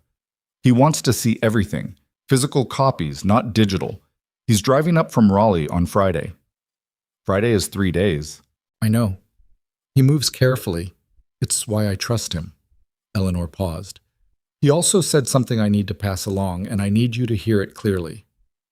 She looked at Sienna directly. "He said that when this opens, when the federal inquiry begins, it will be fast and it will not be contained. Richard will know within hours that something is moving against him, and his first instinct will be to accelerate. He may try to preemptively file civil claims against you. He may attempt to move assets that aren't already frozen. He may try to discredit the investigation before it gets traction." She paused. "Warren believes there's a real possibility Richard will attempt to contact you directly, to negotiate, to make the problem go away before it becomes unmanageable for him." Sienna said nothing for a moment, then, "He won't negotiate with me. He'll threaten me." "Probably," Eleanor agreed, "which is why Warren wants you to be careful this week. Don't go anywhere alone that isn't documented. Don't take calls from unknown numbers without recording capability on. And," she looked mildly uncomfortable saying the next part, "the way people who have spent their careers in data and paper look uncomfortable when things become physical." He asked whether your current location is known to anyone connected to Richard. Sienna thought about it. She'd told no one she was in Asheville except Priya, and Priya had been the one who'd warned her in the first place. The Google Alert article from 3 weeks ago hadn't specified a location. Her phone was in her name, but she'd been careful about what she searched on it. "I don't think so," she said, "but I don't know for certain." Eleanor nodded. "Warren will address the security question when he arrives. Until then, he said to stay put and stay quiet." A slight dry pause. He also said, and I'm quoting him directly, "Tell her not to do anything heroic. He means don't confront anyone and don't leak anything to the press." "I understand." "Do you?" Eleanor's eyebrows moved slightly. "Because you have the kind of face that looks like it's calculating whether the press option might be faster." "It might be faster," Sienna said. "It would also be uncontrolled and give Richard's lawyers something to work with, I know." She met Eleanor's eyes. "I'm not going to do anything stupid." "Good," Eleanor said. "Neither am I, not after 8 years." They worked until noon, finishing the organization of the evidentiary package. At 12:30, Eleanor put the materials in the briefcase. The original documents, the printed emails, the timeline they'd constructed together, all of it labeled and tabbed in Eleanor's system, and stood up. "I'll confirm with Warren tomorrow," she said.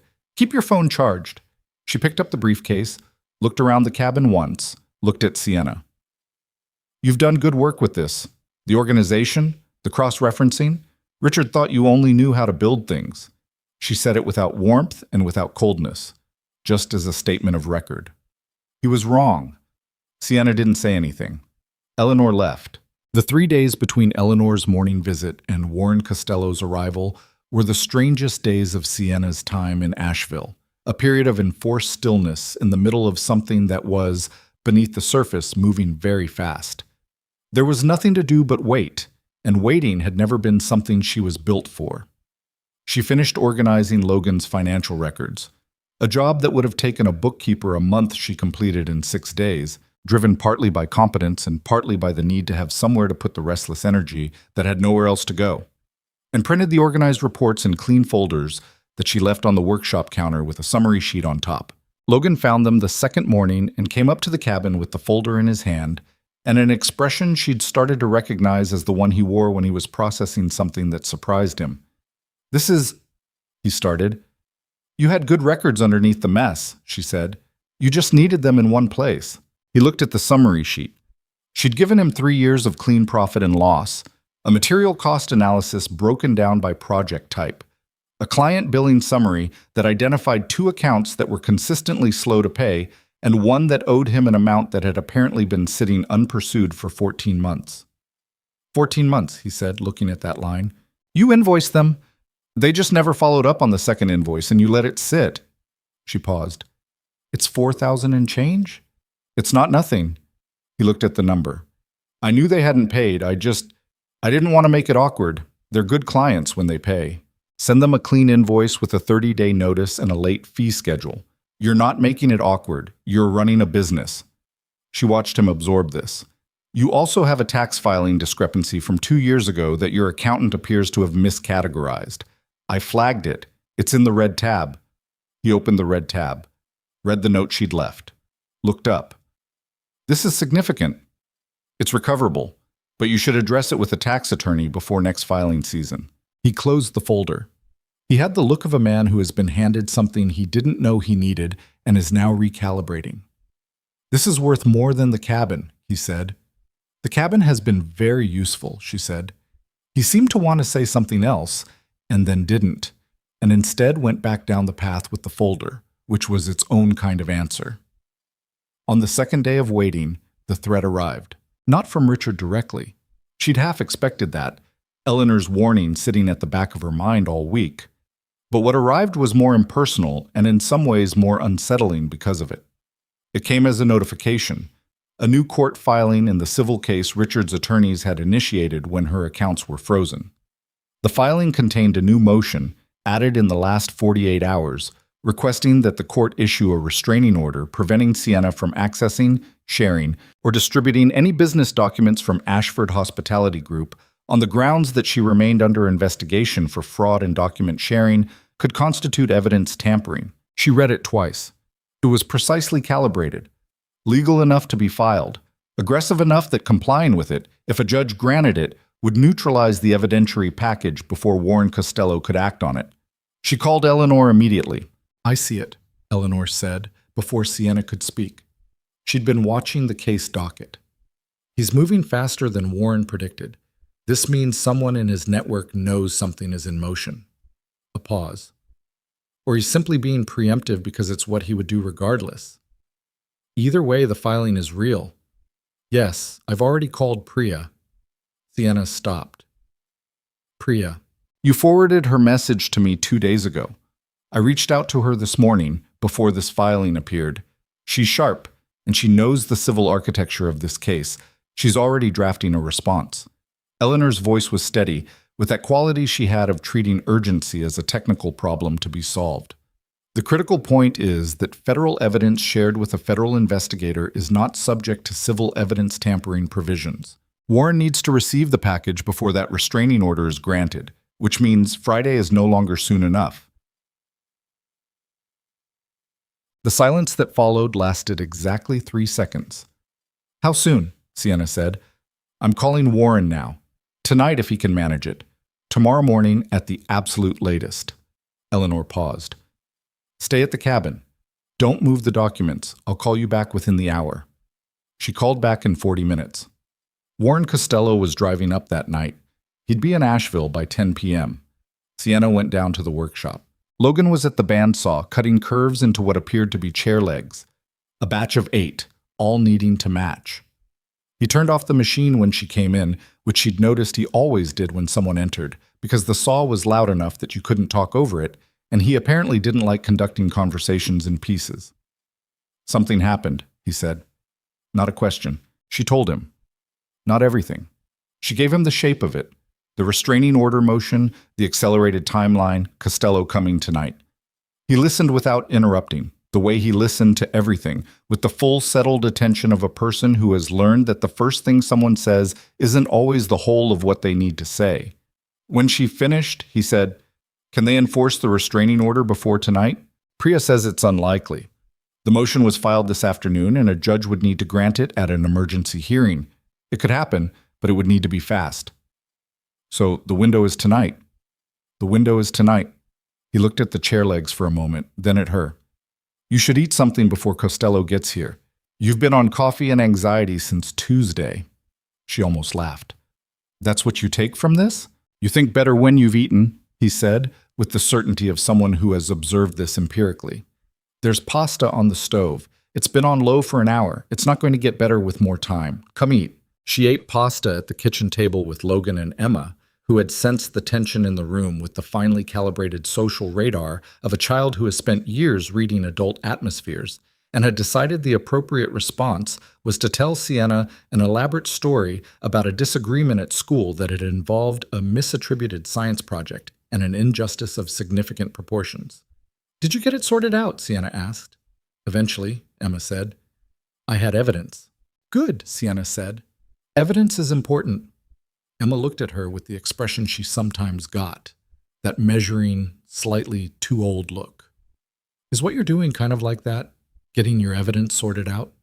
Logan said, "Emma." "It's okay," Sienna said. She looked at Emma. "Yeah, kind of exactly like that." Emma nodded, satisfied. "Then you'll be fine," she said, and went back to her pasta with the easy certainty of a kid who trusts that the right outcome follows from the right preparation. Sienna looked at Logan over Emma's head. He looked back at her. Neither of them said anything. Warren Costello arrived at 9:47 in a 10-year-old Subaru with 200,000 miles on it and a federal law enforcement badge that still looked current enough that it gave Sienna a small start when he produced it reflexively at the cabin door, before remembering he didn't need to. He was 68, with a face that had accumulated decades of listening to people explain things to him that weren't quite true, which had given it a particular settled skepticism that managed to be unsympathetic and non-hostile at the same time. He was neither warm nor cold. He was focused, in the way of people for whom a problem to be solved is a kind of relief. He shook Sienna's hand, shook Eleanor's, declined coffee, and sat down at the table. "Show me everything," he said. "In order. Don't tell me what it means. I'll tell you what it means." They went through it for 2.5 hours. Sienna presented the financial documents. Eleanor presented her historical records. Sienna walked him through the email thread, flagging the key passages without editorializing, letting the language speak for itself. Logan's shareholder documents, which Warren had been briefed on in the car, were presented last, with the trust provisions clearly marked. Warren asked 6 questions during the entire presentation. 4 of them were clarifying: dates, account numbers, document provenance. The 5th was about the forensic document examination of the signatures, which Eleanor answered with the specificity of a person who has given this testimony before. The 6th was about Priya. "The attorney who filed the response to the restraining order motion," he said. "What's her involvement going forward?" "She wants to be involved in the civil case," Sienna said. "She knows the filing history." "She should be." He made a note. "She'll be a useful bridge between the civil proceedings and whatever the federal case generates." At 12:30 a.m., he sat back and looked at the ceiling of the cabin for a moment, the way people do when they are assembling something in their head. Then he said, "This is enough." The room was very quiet. "The signature forgery alone would be a difficult case in isolation," he said. "The financial records alone would be circumstantial without the forgery analysis. The historical pattern from 8 years ago would be dismissed as old and unsubstantiated without the current evidence. But assembled together, with the email thread establishing intent and planning, with the LLC registration trail connecting the historical and current operations, and with a shareholder-triggered independent audit as a mechanism that bypasses the normal reporting channels," he stopped. "This is enough to open a federal investigation that Richard Ashford cannot contain." Sienna's hands were in her lap. She didn't move them. "How long?" Eleanor said. "To open the investigation? I can make calls in the morning, the right calls to the right office with this package. A week, maybe 10 days before the formal inquiry is underway." He looked at Sienna. You understand that once this opens, you can't unopen it. I understand. You may be called as a witness, publicly. The civil case will intersect with the federal case in ways that are going to create press coverage. I understand. He looked at her for a moment. You're sure? I'm very sure, she said. He said I don't know how to dismantle things. She paused. I want him to be wrong about that on the record. Something in Warren's expression shifted. Not a smile exactly, just the briefest relaxation of that settled skepticism. He gathered the documents into the order he wanted them and put them in the briefcase he'd brought. Bigger than Eleanor's, more worn, the kind that had been in federal office buildings and courtrooms for 30 years. I'll be in touch, he said. He stood, shook their hands again, looked at Eleanor. Good work. 8 years of good work, Eleanor said. The right time matters as much as the evidence, he said. You read it correctly. He picked up the briefcase. Lock up after I leave. He walked out into the mountain night and drove away in the Subaru, and Sienna and Eleanor stood in the cabin doorway and listened to the engine fade. Eleanor said, Go sleep. You too, Sienna said. Eleanor walked down the path. Sienna closed the cabin door and turned the lock. She stood in the middle of the room for a moment. Then she went to the stove, adjusted the damper to the correct position, added 2 logs at the right angle, and sat down at the table in the quiet. What came next was fast, and it was public, and it was, as Warren had promised, uncontainable. His calls took 6 days, not 7. On the morning of the 7th day, Sienna's phone showed a news alert. Not a Google alert for her own name, but a financial news notification she'd set up to track Varden Capital. Varden Capital Group subject of federal financial crimes investigation. CEO and Associates under scrutiny for alleged wire fraud and securities violations.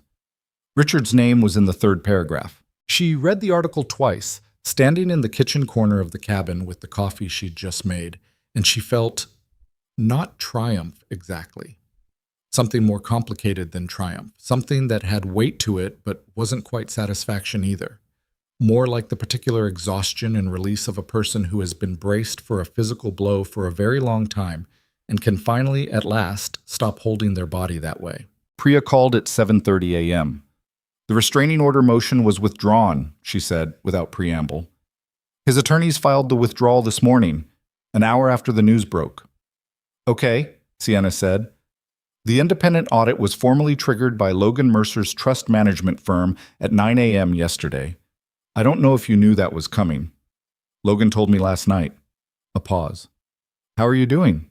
Sienna thought about it seriously, the way she'd learned. Somewhere in the cabin, in the weeks of working and waiting and adjusting the damper, to think about things seriously instead of quickly. I don't know yet, she said honestly. Ask me in a week. I'll ask you in a week, Priya said. I'll also need to talk to you about the civil case strategy. It's going to shift significantly now. I know. Call me tomorrow. She hung up and stood at the window. The news moved faster than even Warren had anticipated. By noon, 2 of Richard's 3 co-defendants, Donovan Hale and a Varden Capital board member whose initials she'd matched to the emails, had retained separate counsel, which in Sienna's experience meant they were already calculating the distance between their own exposure and Richard's and finding it shorter than they'd like. By 5 p.m. OT, the story had been picked up by the national financial press. By 8 p.m. States, it was on cable news, where a panel of legal analysts were discussing it with the particular energized uncertainty of people who have just been handed a story they don't yet fully understand. Richard Ashford was arrested on federal charges of wire fraud, securities fraud, and money laundering at 6:43 the following morning at his home in Charlotte by 3 federal agents, and a warrant that Eleanor told Sienna later had been authorized in record time because the documentation had been so comprehensively prepared that the reviewing judge had found nothing to delay it on. Sienna found out via a text from Priya that just said, "It's done." She was in the workshop at the time, sitting at the computer entering the last of Logan's billing corrections, and she read the text and sat very still for a moment and then went back to the billing. Logan came in from the lumberyard at 8 o'clock, saw her face, and stopped. "He was arrested," she said. He set down the board he was carrying, propped it against the wall, and sat on the wooden stool near the workbench. He didn't say anything immediately, which was the right instinct. "Are you okay?" he said after a moment. "I don't know," she said. "I thought I'd feel something more definitive." "What do you feel?" She considered it. "Tired," she said. "Really tired. And I keep thinking about all the things I signed without reading carefully enough. All the moments when I was in the wrong place looking in the wrong direction. I keep running the tape back." "That's not useful," he said. "I know it's not useful." "Then stop running it." She looked at him. "That's the whole advice?" "You can't change the tape," he said. "You can change what comes after it." He said it without philosophy, without elevation, just plainly, the way he said most things. "You built a company from nothing. He used it and tried to take it. You found out, you proved it, and now he's in handcuffs." A pause. "That's the tape from here on out. If you want." She looked at the computer screen. The billing document, clean and organized and correct. 3 years of Logan's work, finally legible. "The board called," she said. "Yesterday, 2 of them. They want me to come back." Logan's expression didn't change, but something behind it went careful. "What did you say?" "Nothing yet. I said I'd be in touch." "What do you want to say?" She turned away from the computer and looked at the workshop. The smell of it, the wood and the oil and the sawdust that had become over the weeks as familiar as any place she'd ever been. The high windows, the slow, patient machinery, the half-finished cabinet in the far corner that Logan had been working on in increments. A piece of furniture for someone who'd been waiting months and hadn't complained once about the timeline. "I don't know yet," she said. And for once, not knowing didn't feel like failure.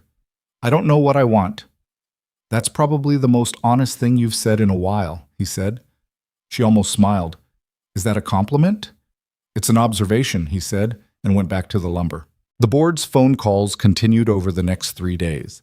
4 different members, ranging from carefully apologetic to brazenly self-interested, all of them framing their request as being about the company's future, all of them betraying in one way or another that what they were really doing was managing their own liability, now that the story had fully turned. A company led by the wrongly accused CEO, vindicated by federal investigation, was a better story than a company that had driven out its founder. They needed her back in the frame. She listened to all of them and committed to nothing. Eleanor called on the 3rd day, the day the federal investigation formally issued a public statement that included, for the first time, official language acknowledging that preliminary forensic analysis supported the claim that the contested authorization signatures were forged. Not definitive and not a verdict, but official acknowledgement. The story changed shape in the press within hours of the statement. The framing shifted from former CEO under scrutiny to founder emerges as potential victim of elaborate fraud. Sienna read the new coverage sitting on the cabin porch in the cold, wrapped in her coat, with a coffee that had gone cold because she'd forgotten to drink it. She thought about the woman on the cover of Forbes 2 years ago, on the rooftop of the Meridian, thinking the headline was too small. She thought about the woman in the Volvo 3 weeks after that, doing arithmetic over crackers on a church wall. She wasn't either of those women right now. She was something in between them, or possibly something else entirely. A version she hadn't gotten clear sight of yet, that was still in the process of becoming whatever it was going to be. Emma found her on the porch an hour later, on her way back from the path to the workshop, and stopped. "You're not cold?" Emma said, because the temperature was 41 degrees. "I forgot to go inside," Sienna admitted. Emma sat down on the porch step without being invited. She had a granola bar she broke in half and offered the larger piece to Sienna, which Sienna accepted. "Dad said you might be leaving soon," Emma said. Not with distress, just information gathering. "I might be. There's a lot to deal with, the company, the legal stuff." She paused. "I don't know what comes next." "That's okay," Emma said. "Dad says that's when the interesting part starts." Sienna looked at her. "Does he?" "He said it when we moved here. We didn't know anyone, and the shop wasn't making money yet, and I was scared about school." Emma looked at the granola bar. "He wasn't trying to make me feel better, he was just... He actually thinks that's true." A pause. "He's usually right about things like that. Not always. He was wrong about Gerald." "What happened with Gerald?" Gerald was not a squirrel, Emma said, with the gravity of someone reporting a significant taxonomic correction. Gerald was a groundhog. Dad said squirrel for 2 weeks. Sienna ate her half of the granola bar and looked out at the mountain and felt, slowly and without forcing it, something that was cleaner than the complicated thing she'd been carrying since the arrest. Something that didn't have a clear name, but moved in the direction of forward. Inside the workshop, she could hear Logan working, the steady rhythm of it, wood against wood, the particular sound of something being made. She sat on the porch and listened to it. She thought about the board members and their careful calls and their calculated re-invitations and what she actually wanted, separate from what had been taken from her and whether it could be returned. Those were two different questions, and she'd been conflating them for days. The company was one thing. What she wanted to build was another. She didn't know yet if they were the same, but she was, for the first time since Charlotte, asking the right question. And that, she thought, finishing the granola bar in the 41-degree mountain morning, with a groundhog named Gerald somewhere in the tree line, and a 9-year-old sitting on the step beside her and the sound of careful work coming from below, was somewhere to start. The answer to the board came to her not as a decision exactly, but as a clarity that arrived the way most real things do. Sideways, when she wasn't looking directly at it. It was a Tuesday, 10 days after Richard's arrest, and she was in the workshop with Logan going through the last of the billing corrections when he asked her, without looking up from the chair leg he was sanding, whether she'd ever been to the Crestwood property. "What Crestwood property?" she said. "The old lodge, up the ridge, about 4 miles north. It's been empty for 8 years. The family that owned it let it go to the bank sat on it, then some investment group bought it and never did anything with it." He set down the sandpaper and picked up a different grit. "I've been looking at it for 2 years. The bones are good. Original chestnut interior, mid-century construction, but built well, on 40 acres with a creek on the south boundary." A pause. "I keep thinking about what it could be." Sienna looked up from the computer. "What do you mean, what it could be?" "A lodge. A proper one. Not a hotel, not a resort, something smaller. 8 or 10 rooms, common spaces, the kind of place people go when they actually want to be in the mountains instead of just near them." He was still focused on the chair leg, which she'd noticed was how he talked about things that mattered to him, with his hands occupied, like the work gave him permission to say the words. "The property has everything. The access road is bad, but it's fixable. The structure is sound. I could restore the interior in 6 months if I had a crew. The design's already in my head." "You've been planning this," she said. "Thinking about it," he corrected.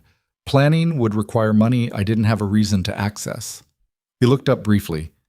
"The trust changes that calculation.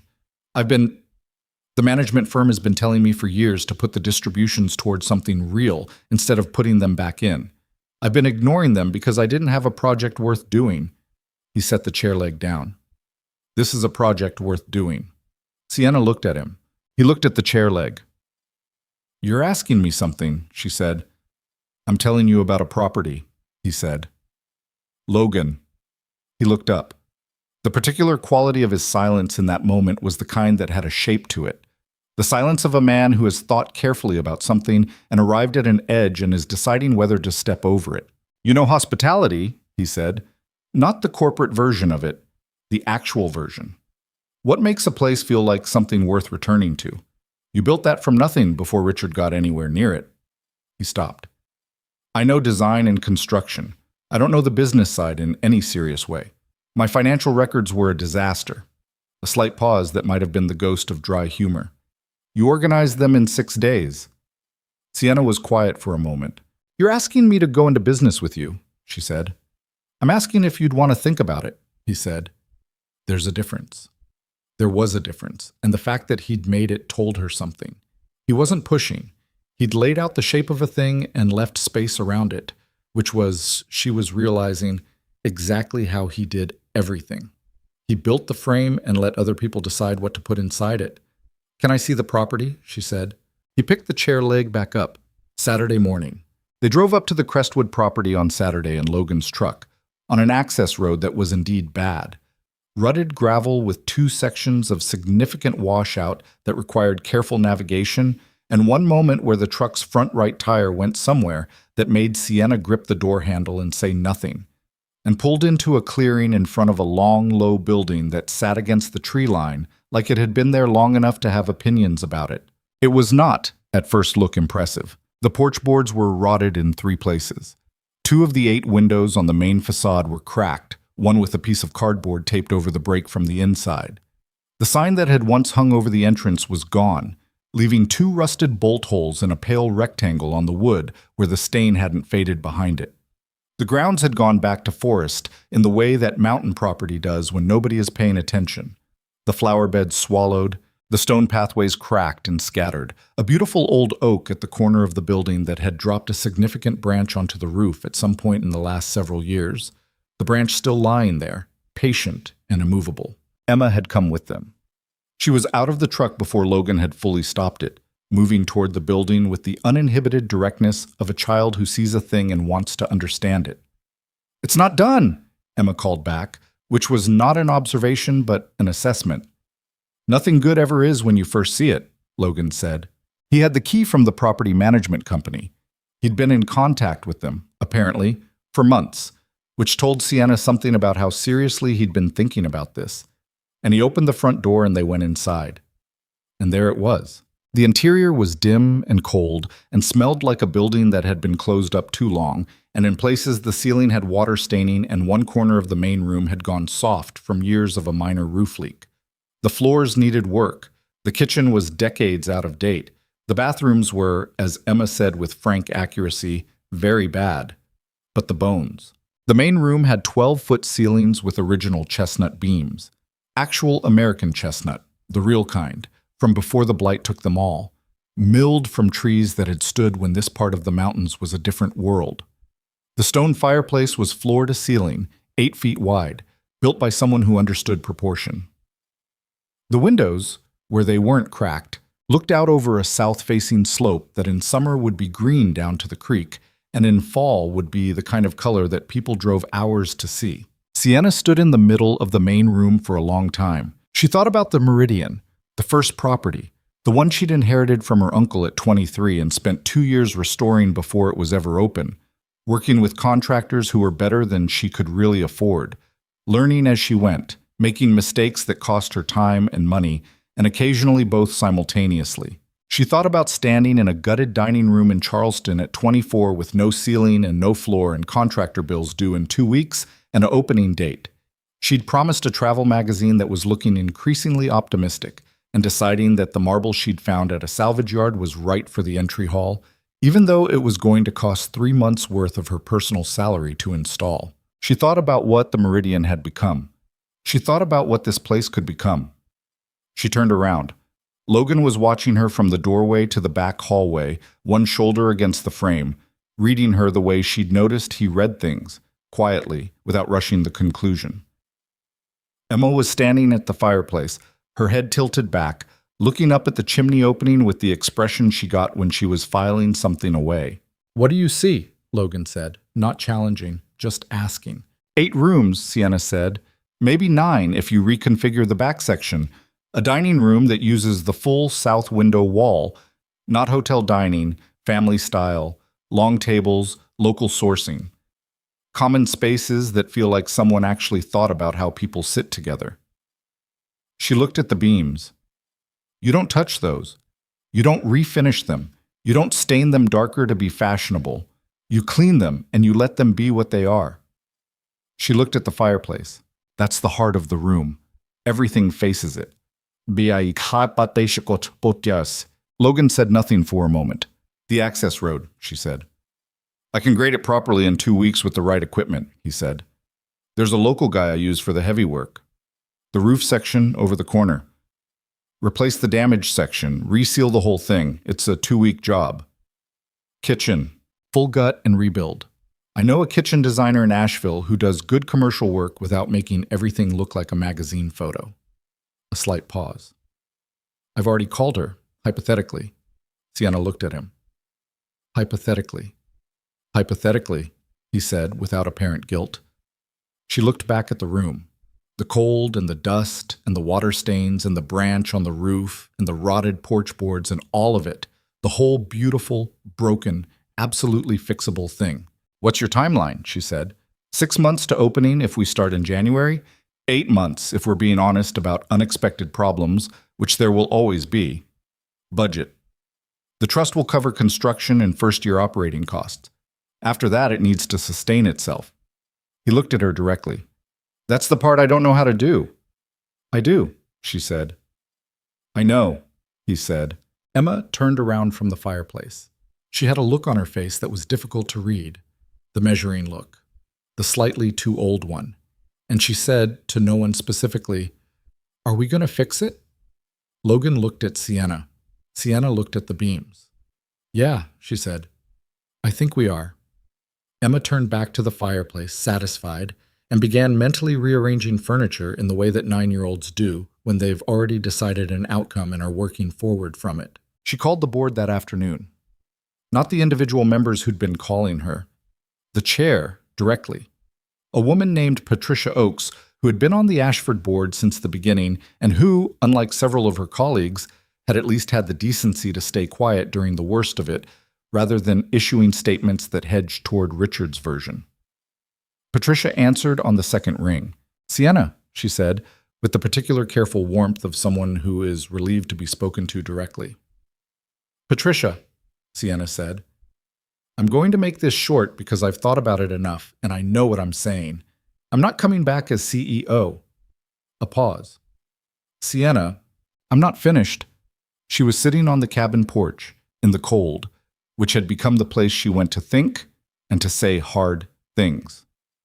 "What happened to the company is not something I caused, but it is something I'm partly responsible for because I left too much operational access in the hands of someone I should have audited more carefully. That's on me. I know that." She paused. "The company is good. The properties are good. What you need is an operations CEO who is not carrying the weight of what this past year has been, and who can take the company through the next phase without the story attached to it." The story is clearing, Patricia said. "The federal statement?" "The story is clearing," Sienna agreed, "but it doesn't clear completely for at least a year, probably 2. A new CEO without the narrative is better for the company right now. I'm giving you my honest recommendation, not my personal preference." A longer pause. "What do you want in return?" "Nothing," Sienna said. "I want my name cleared, which the federal process will handle. I want the company to do well because I built it, and I care about that." She looked out at the mountain. "I'm going to build something else." "Something else," Patricia repeated, in the tone of someone who is processing a development they hadn't anticipated. "Something smaller," Sienna said. "Something I can actually be inside of, if the legal resolution goes as expected." And it would. Priya had been clear about that. The civil case was moving quickly toward a settlement that would unfreeze her assets and result in a formal acknowledgement of the fraud. "I'll have access to my personal accounts again within 60 days. I have a project." Patricia was quiet for a moment. Then she said, with what sounded like genuine feeling rather than corporate sentiment, "I should have been louder when things started to move against you." "Yes," Sienna said. "You should have been." She said it without anger, because she'd moved past the part of this where anger was useful. "But here we are." "Here we are," Patricia said. They talked for another 20 minutes about the transition, about the CEO search, about the formal structure of Sienna's departure. Patricia was, as she'd always been, efficient and fair when she was paying attention, and she was paying attention now. By the end of the call, the shape of it was clear enough. Sienna hung up and sat in the cold for another few minutes. She felt lighter. Not empty. Lighter. The way you feel when you've been carrying something at an awkward angle and you finally set it down and find your normal posture again. Priya called 2 weeks later with the news that the civil settlement had been reached. The fraud findings from the federal investigation had moved faster than the defense attorneys had anticipated, and Richard, facing federal charges and a civil case that was now going in one direction only, had instructed his legal team to settle. The terms were clean: full restoration of Sienna's frozen assets, formal acknowledgement that the fraudulent transfers had been made without her knowledge or authorization, and a monetary settlement that Priya had negotiated to a number that made Sienna sit down on the cabin floor for about 30 seconds. "That's the number," Priya confirmed. "They didn't want to go to trial." No, Sienna said from the floor. I imagine they didn't. Are you sitting on the floor? For a moment. Okay. Priya's voice had the tone of someone who has seen stranger things. Take a moment, then call your bank. She called her bank. It took 3 weeks for the full legal formalities to clear, for the accounts to be fully restored, for the paperwork to move through the channels it needed to move through. During those 3 weeks, she stayed in the cabin, kept working through the design plans for the Crestwood property with Logan, had 4 more meetings with Eleanor to support the ongoing federal investigation as a cooperating witness, called her mother twice.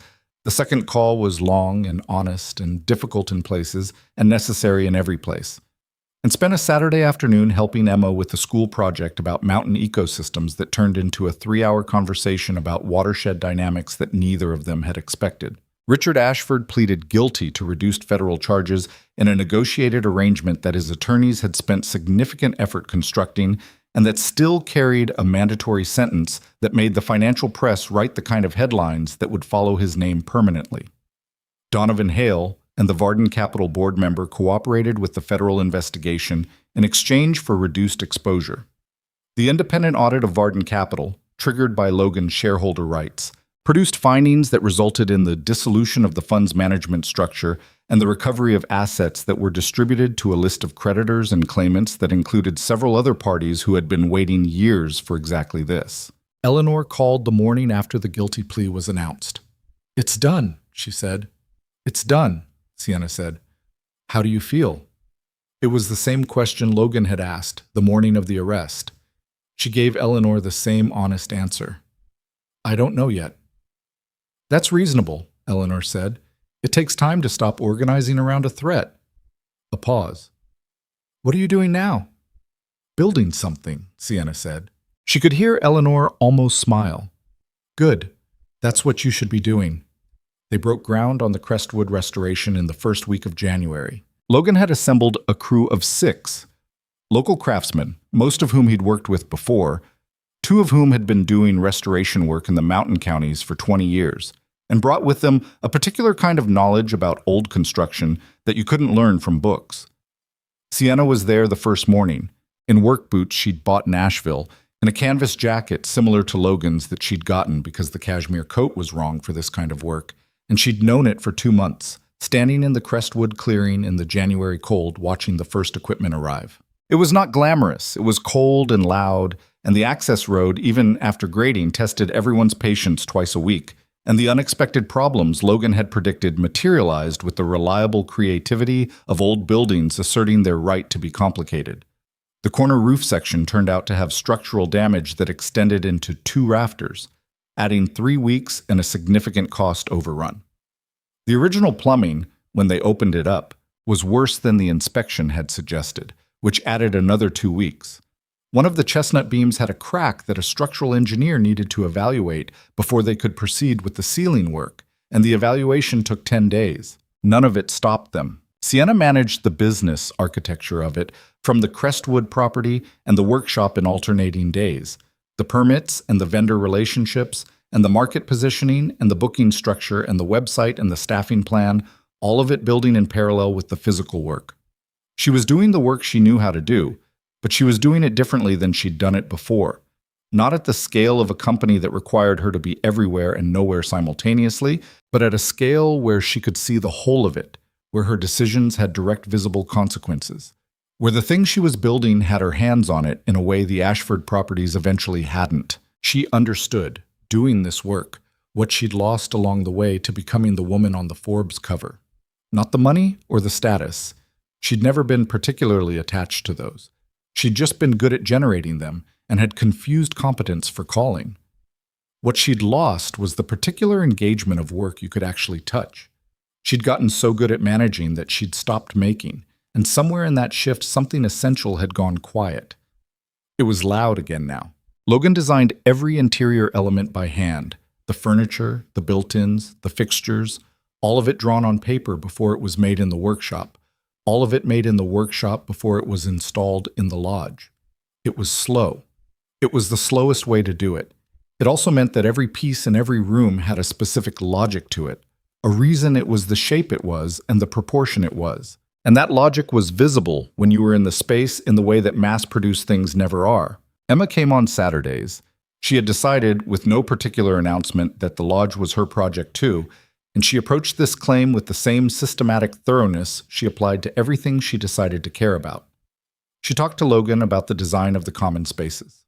She talked to Sienna about what kinds of guests they wanted and what those guests would need. She brought home library books about mountain ecology and left them on the Crestwood kitchen counter with certain pages marked, which turned out to be her way of making the argument for an interpretive trail on the south property.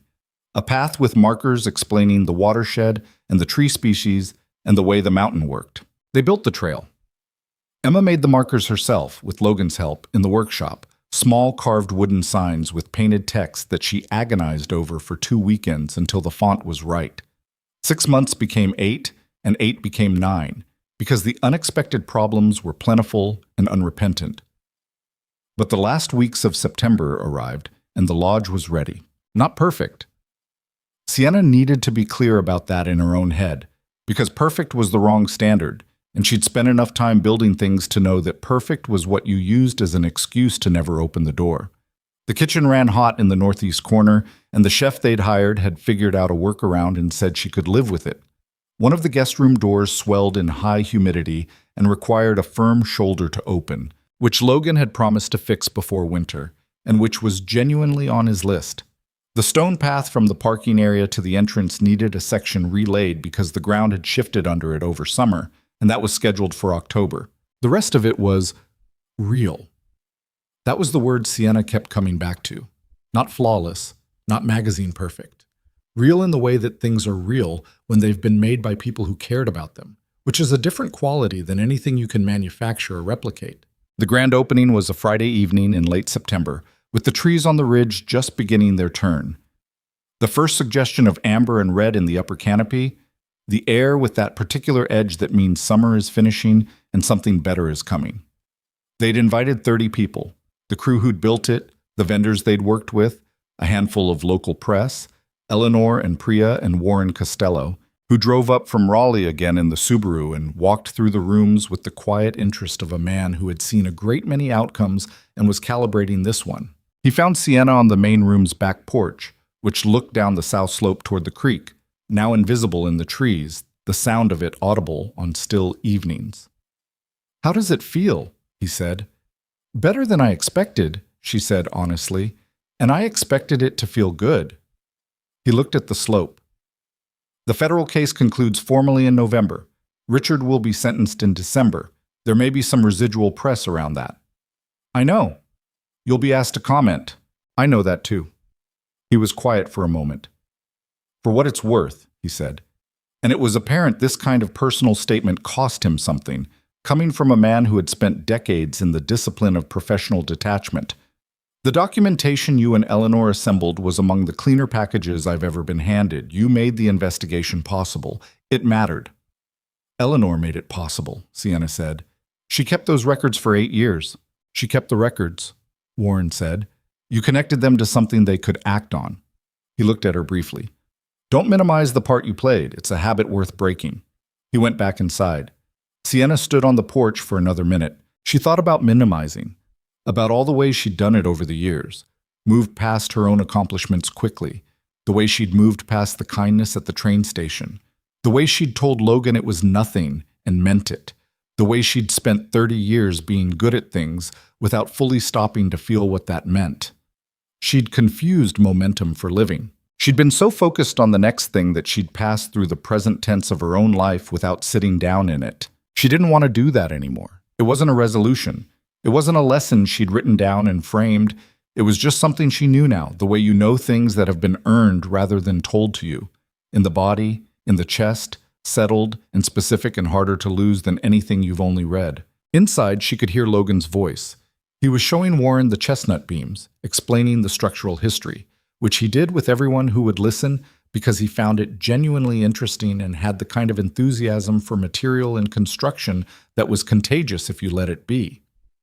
She could hear Emma somewhere in the dining room, directing a conversation between Eleanor and the chef about the interpretive trail, which Emma had been waiting to explain to Eleanor specifically because Eleanor had asked the right questions the first time she'd heard about it. Sienna came back inside.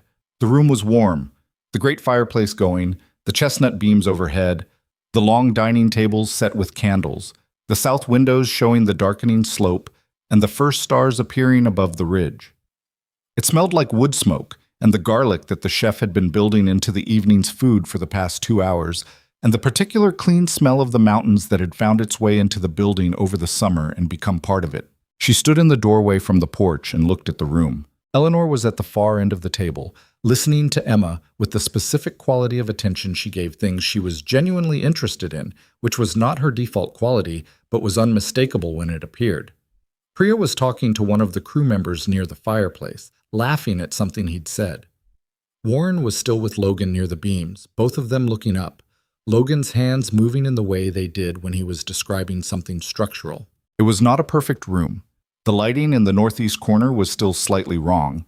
She'd known it when they installed the fixtures and had been telling herself she'd address it in the off-season, which she would. The door to the hallway had been repainted twice and was still not quite the right color. The rug in the center of the room was beautiful and slightly too small, which she'd known when she ordered it and had bought it anyway because the pattern was right, and you sometimes took what was right over what was correct. It was not perfect. It was exactly what they had meant to build. She crossed the room to where Logan was standing. He saw her coming and finished his sentence to Warren and turned toward her with the easy unhurriedness that was simply how he moved through the world, a quality she had cataloged in the months of knowing him the way you catalog things you want to understand. Not to take them apart, but because you want to be sure you're actually seeing them. "How are you doing?" he said. "Good," she said. And then, because she was trying not to minimize, "Really good. I think it worked." He looked around the room. "It worked," he said. It wasn't self-congratulation. It was just what it was. "The door in room 4 is going to be a problem before winter," she said. "I know. I'll get to it." "The lighting in the northeast, off-season," he said. "The rug is too small." He looked at the rug. "I know. It's the right rug, though." "It is," she agreed. They stood there for a moment side by side, looking at the room. Not at each other. At the thing they'd made, which was its own kind of intimacy, the kind that doesn't announce itself. Emma appeared between them with the uncanny timing she had for positioning herself at the center of things. She had a candle from one of the tables in her hand, which she was not supposed to be carrying around, and she looked at both of them with the measuring expression that meant she was assembling information and hadn't finished yet. "Mrs. Eleanor says the trail markers are historically accurate," she announced. "Good," Logan said. She said remarkably accurate. "I didn't make it up." "I believe you," Sienna said. Emma looked satisfied.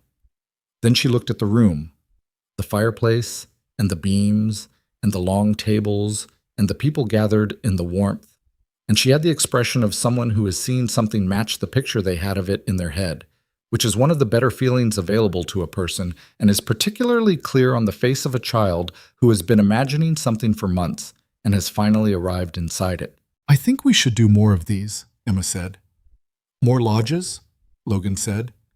"More of—" She made a gesture that encompassed the room, the people, the whole of it. "This, whatever this is." Logan looked at Sienna. Sienna looked at the room. She thought about a woman in a Volvo, doing desperate arithmetic over a pack of crackers, who had been 50 feet from a man she'd once helped without thinking about it, on a street she'd ended up on by accident, in a town she'd chosen only because she'd never been there. She thought about the specific improbability of it, not the magical kind of improbability, not the kind that makes you reach for the word fate, but the ordinary human kind, the kind that happens because people move through the world and occasionally the circles of their movement intersect. And what happens at the intersection depends entirely on whether anyone is paying attention and whether anyone is decent enough to act on what they see. She thought about a $300 hotel room and a sick child, and a small act done without expectation and forgotten within a week.